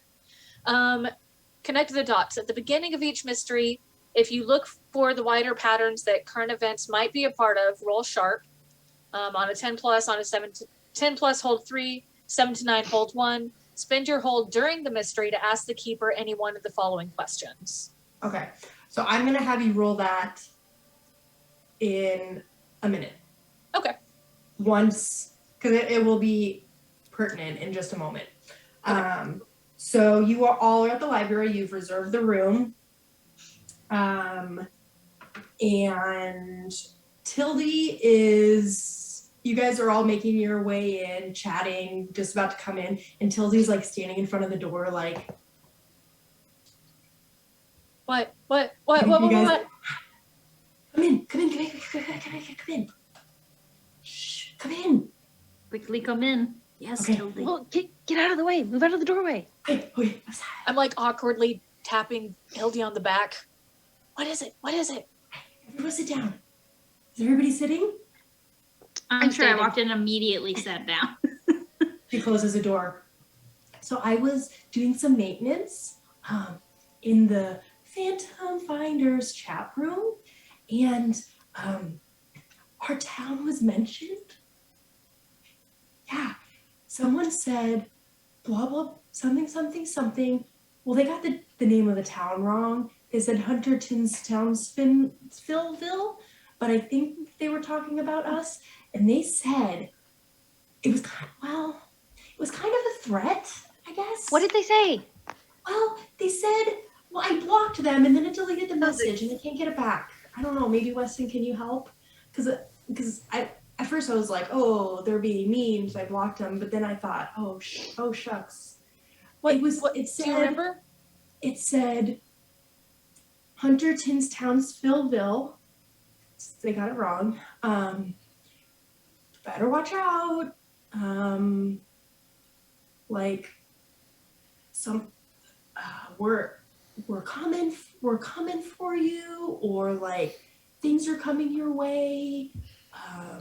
Is So Santa get coming ready. to town? They didn't say Santa's coming to town. No. Okay. I don't think Things it are says coming Santa's our coming way? to town. Did they say they were coming our way or things are coming our way? They said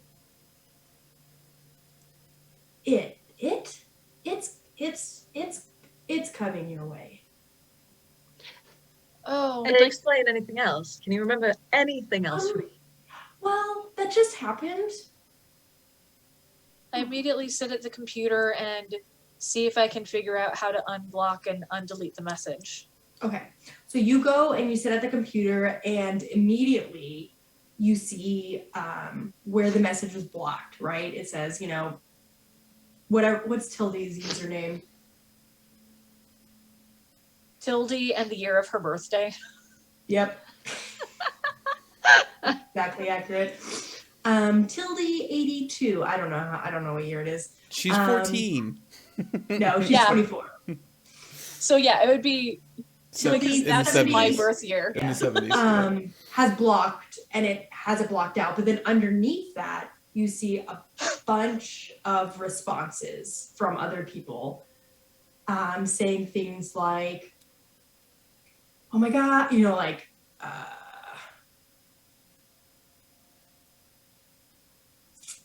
What do they say? I'm trying to think of terminology they'd be using. OMG. I'll delete. Yeah. Phantom Finders, like, watch out. Not threatening. There's like a bunch of like warnings. They don't sound like threats, but there's a lot of messages. And if you check your email, there's a lot of emails sent to you the most action, the most activity you've ever had. Not like hundreds, but like you probably have like 5 emails, and there's probably like 9 responses to this one threat that has been canceled, saying things like, there's a lot of activity in your area right now, a lot of paranormal things that seem to be centered around where you guys live. Something seems to be coalescing there, blah, blah, blah, blah, blah. Do you respond to any of these? They're coming in like right now. Like, Yeah, people I are respond. typing. What is coming our way? How do you know? What kind of coalescing? You start getting responses like something evil, I got a vision, and all of a sudden you guys see Doc like hold their head and like put their arms down on the ground, like on the table, like resting it, and close their eyes really tight. And Doc, you see, you don't know where you're at. It's dark all around you, and you hear almost like rumbling, and it sounds like stones falling, and you taste dirt in your mouth. And you hear almost like a distant rhythmic, God, I feel like I'm just talking about our last D&D session. You hear a distant like rhythmic sound that you can't quite place. It sounds like muted, something muted that's coming from somewhere around you, but it's distorted.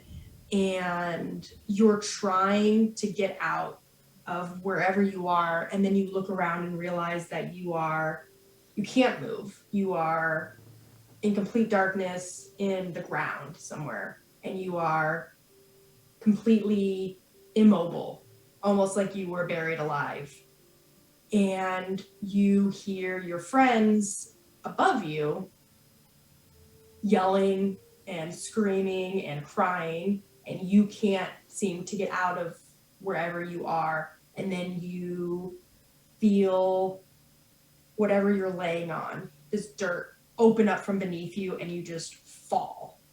And then you kind of come to back in the library. And Scotty's just sitting there looking at you going, Scotty. Or going, Go, Doc. Scotty! Scotty, Doc, it's fine. Hunterton Townsville is just a long name. People get it wrong all the time. Quit freaking out about it. You need a Tylenol, honey, and I start just rummaging stare at through. Scotty. I just stare I'm at just him with responding no to the words. computer. I haven't even noticed. I know I'm hovering over Weston's shoulder, like trying to help him figure out how to unblock. Like, no, try going here. No, just go over here. So we'll do one scenario at a time. Yeah, I look at Doc Scotty. and Scotty. And I look at Mary Sue, and I, in a very gentle voice, go, will you two please come over for tea afterwards? Absolutely. As I Okay. still continue to take out my pocket Tylenol and like put it in your hand. Thank you. He takes the Tylenol. Produce a water Look at bottle this out of my tea. purse. Was that in a container? A purse Yeah, I is didn't a think so. container. Yeah, it's okay, Mary. It's okay. Just a little salty. It's okay. A bit of lint never hurt anybody. It's Exactly. fine. So Weston and Deanna, you are trying to get more information. It's hard to make out because people are typing so quickly and they're using abbreviations, and there's trolls in here as well. So it's hard to kind of decipher through everything. Are you staying in the chat room, or are you going over to the email ever? What is Weston doing? And what is Deanna telling him to do or giving him advice on? No, click here, click here. This is where you go to find blocked people. Click here. They're responding. I already know what the original message said. It's fine. I've responded and I'm seeing the troll messages, so then I go over to the email and I try to just skim the emails and then go back to the live messages, and I'm trying to go back and forth as quick as I can. So when you go to the emails, you do see most of the emails, like I said, there are about 5. Some of them are spam. Some of them are, you're like you have like 1 or 2 people that really like you guys that are like their usernames are like Phantom Finders Fan Club, and they're always emailing you like, you guys are doing amazing, you know, they just think you're the bee's knees. Like, and we'll read these later. And then you do see one that is from a contact that you've never seen, from an email address that you've never seen. And it looks like a bogus email, right? It's just a spattering of characters, right? It doesn't really make any sense. And the body of the email basically reads,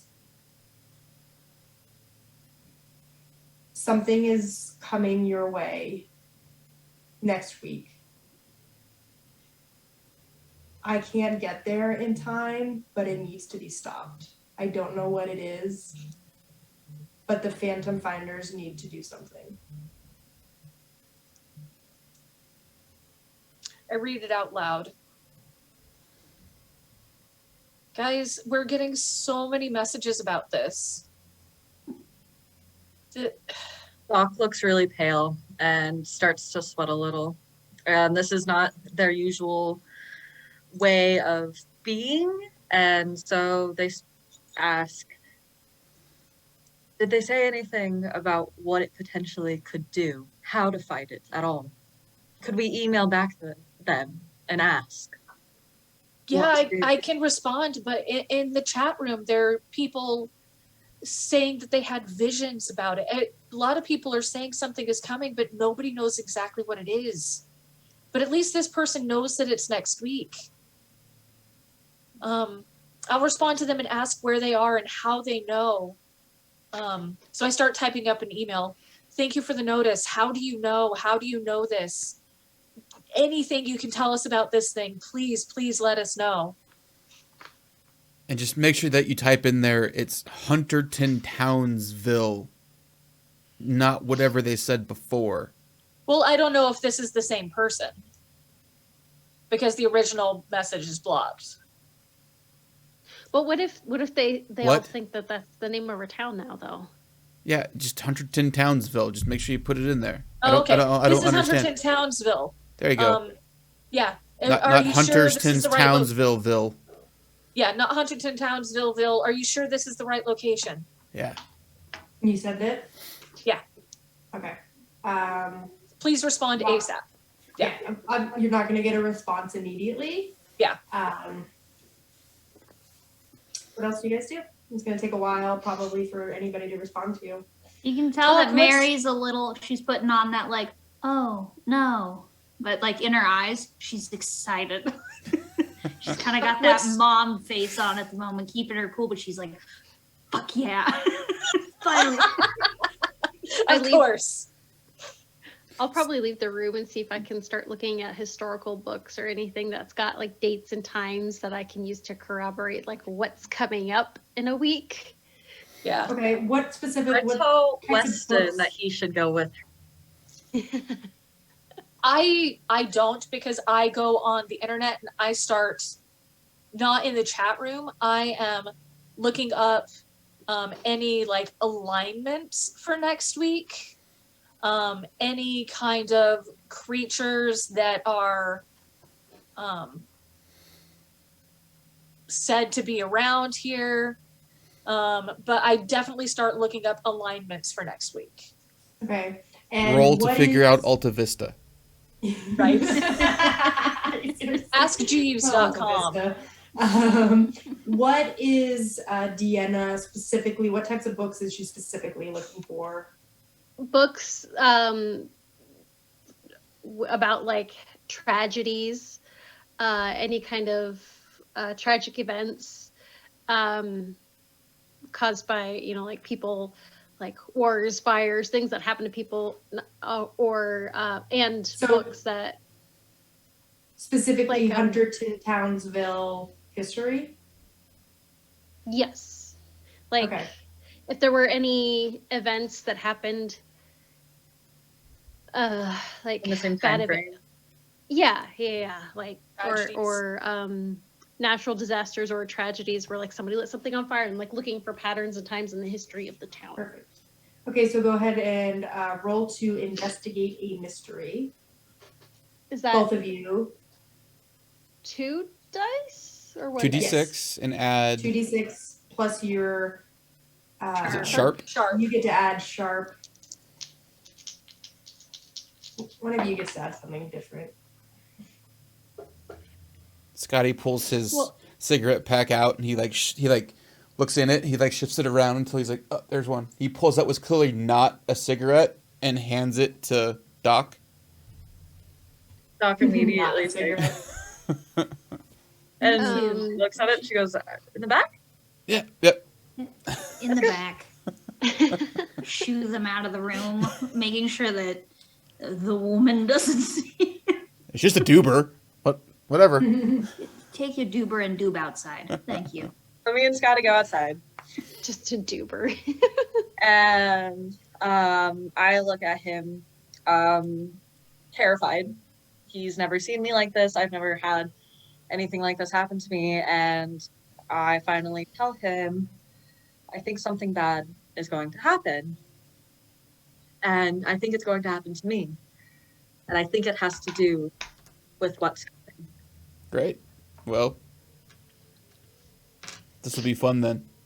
All I'm going to say is if you can't find me, look below. So ominous.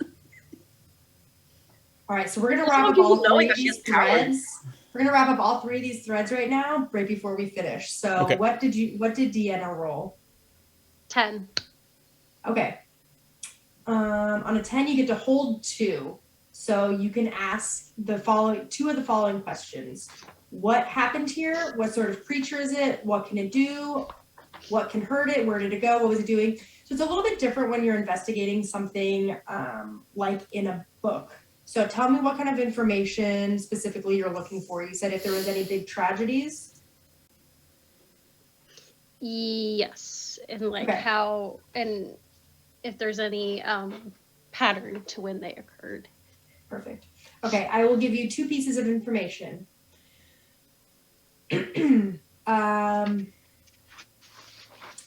There is a holiday coming up, an old, we'll say, Celtic holiday that is approaching. It is not celebrated in the traditional sense, but it is next week. You have 5 days until that holiday comes up. And why that seems important to you is in the 40s, in not quite Hunterton Townsville, but just outside of it, and it was before Hunterton Townsville had that name. In the surrounding area, there was an unexplained event that happened. It's not talked about because it's not talked about in school's history, right? You guys didn't learn about it in elementary school or high school, but there was what looked like, I'm sorry if this is triggering for anybody, what looked like a mass suicide. And I say mass in regards to how big the town was. 10 to 12 people, right? The details are a little fuzzy. They're a little fuzzy bear in this book. This is so cute. Mass suicide's adorable. It's so cute. It's a little fuzzy. The details are a little fuzzy.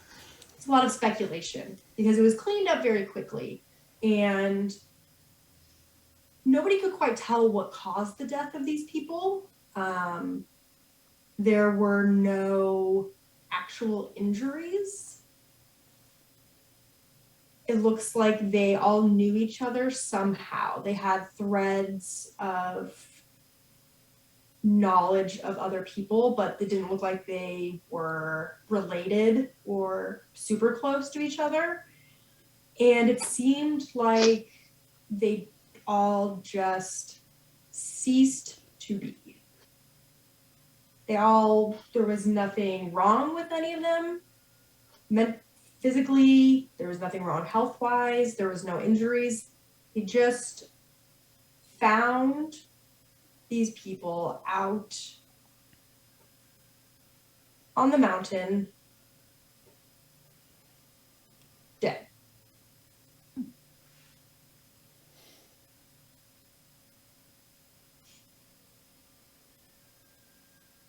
A lot for a 16-year-old to find.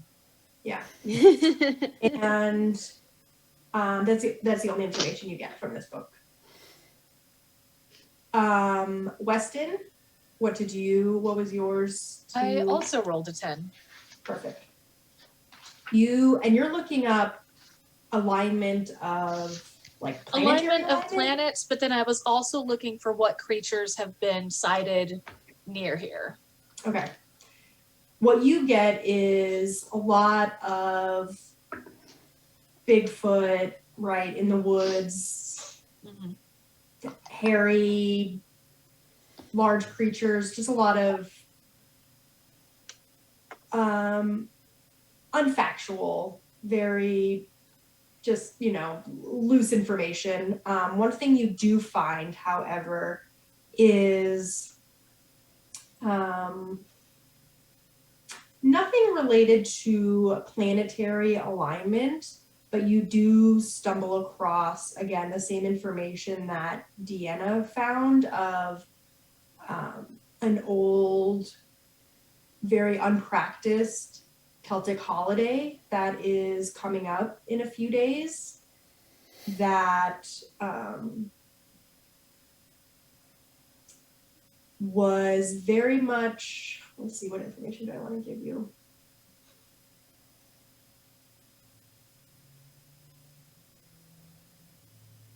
It was practiced by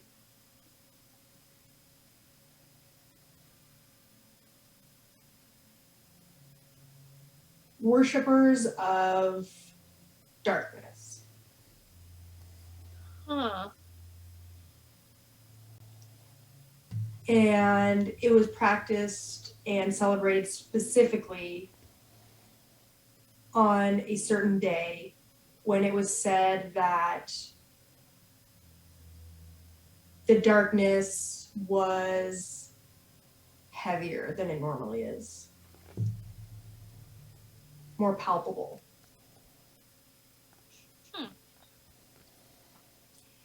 Do I have any time? Sorry, go ahead. You don't find an exact date, but you know it's coming up. You don't find it's some scholars say, oh, it's happened, on, I'm going to say it's in May, May 5th. Some say, no, the calendars were different. It's at the end of May, right? They can't quite establish an exact date for when this holiday used to be celebrated. And then Scotty and Doc, you're outside smoking a doob. Yep. You're telling him about your vision. But I don't necessarily say it's a vision. Like, Yeah, I haven't actually come out and been like. So you're behind the library, kind of where that little ravine is, very small little ditch that Weston had his unfortunate encounter in about a year ago. And as you're telling Scotty, hey, if something bad happens, look beneath. Scotty, you glance over her shoulder at this little ditch, right? It's just cement. There's a lot of graffiti and trash in it, but you see what looks like fresh spray paint or freshly inked art, right, on the cement of this ditch. And it's kind of hard to make out from where you're at, but it's very eye-catching. It's dark, All the other spray paint is very like big bubble letters, right? You know, in the 90s, and it's like different colors fading into other colors. This is, from afar, it just looks black and almost like a mess of shapes. That's weird.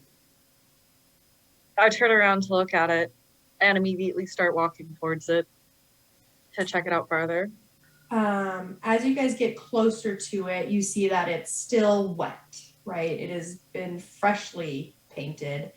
And the closer you get, you see what looks like, almost like, it's hard to tell. It's very like impressionistic. What looks like maybe a crowd or people, you're not quite sure, or ants or some grouping, right? And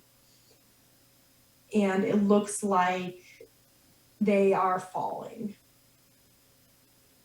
through something. Most of them are standing, but some of them are falling, and there seems to be falling into nothing. And there's above this, it's just spray painted with like what looks like this big swirl of, you don't know what, energy, this just huge mass of black spray paint that looks like it was so hastily sprayed.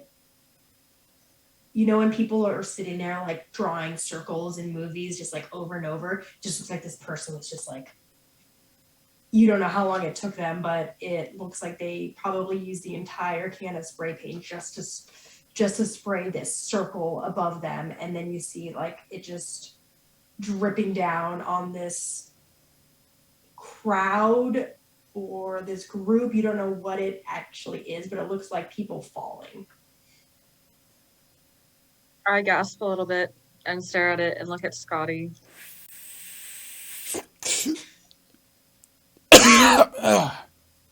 Scotty, this is a warning. Huh?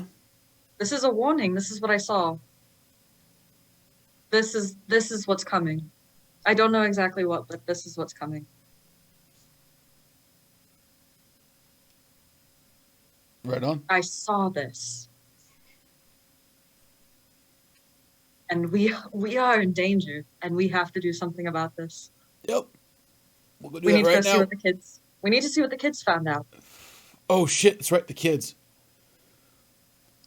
Yeah. Hopefully, we don't smell like weed. You know she has her bottle of perfume ready for when you two come in, so the Franz doesn't. The bronze, I love it. So you guys go back in. I'm gonna say Deanna is still combing through books at this time, right? It's gonna take a while. Weston is still researching. Do you guys share what you found in the ditch with Mary Sue? So Mary Sue. As I'm sitting there looking through all of I'm sure I've got a stack of photos that I just keep in my purse, and they're all the ones that you guys are like, it's nothing, and I'm looking through them. Got any eye drops? Do I find eye Looks drops? Scotty kind of. I pull out my bag and hand him over to him. Okay. I'm sure if I looked in my bag long enough, I would find them. Mary, I had a sort of feeling of falling, of something bad happening to me. And I don't know how to explain it, but I saw what happened to me outside in the ditch. It was graffiti, graffiti, but it was just people falling, and there never being an end. And that's how I felt. That's what I saw. Something bad is coming, and whatever that is, that's what it is. Scott, you really need to quit getting shit from Ralph. What? Mary Sue, how long have you known me? We've known you for a while, hon. When have I ever been wrong? Whatever they're warning us about is real. I'm not saying that it's not. I thought that stuff was supposed to calm. Scott, you freaked the girl out. What did you do outside? I'm Isn't so this supposed to fucking high mellow right you? now. I have no idea what you're talking about. Mary, let's go in the back and I'll show you. Okay. I'll follow her out there. Are you saying this in the room that I'm in? Yeah, I've just Cool. carried. Totally eavesdropping then. Yeah, I figured. Scott just stands there by himself. Weston, if you'd like to join, you can come too. Still researching the darkness. I'll tell you all about this in a minute. Sounds the same. Still, we're on a time limit. Sounds good, And I honey. want Weston to roll for your Thing. connecting the dots. Yeah. Okay.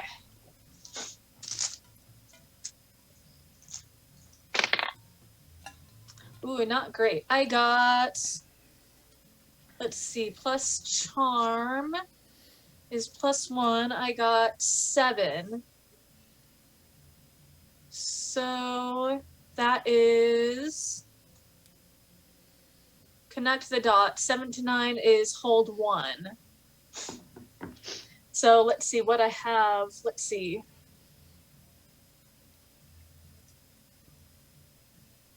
So my questions are, is this person connected to current events more than they are saying? When and where will the next critical event occur? What does the monster want from this person? Is this connected to previous mysteries we have investigated? Or how does this mystery connect to a bigger picture? I'm going to say, oh, puppy! Is this connected to previous mysteries we have investigated? Puppies. The Betty puppies. Previous mysteries that you've investigated. Anything we have been connected to, anything like we have been emailed about, anything we have personally investigated, anything we have had connection to previously. Okay, so no, but I will give you something. Okay. Thank you, oh generous DM. At this point, Deanna comes back with the books that she's found. You two share the information about thank you, about the Celtic holiday. You kind of establish a timeline while the adults are smoking pot and looking at graffiti. Basically what you're doing. And you, with that information that Deanna gives you, you are able to pinpoint a little bit more and find another record of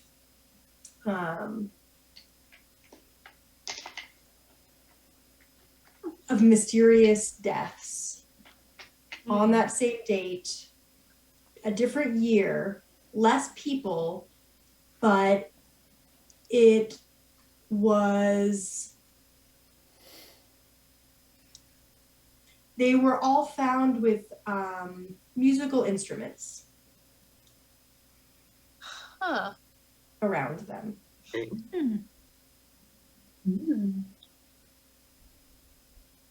That's where we're going to end tonight. Yay. Because I have an armful of puppies. Oh, it's so cute. So we will be playing next week. I don't know if we are playing in person or not. We will discuss that. We will be continuing our Monster of the Week, actually getting into it a little bit more. I will be the Game Master, the Keeper. These lovely people will all be the Hunters. And we will be here on Southwest Gaming Society on Twitch at 7 p.m. Arizona time next Wednesday. Until then, we'll see y'all. Have a good week.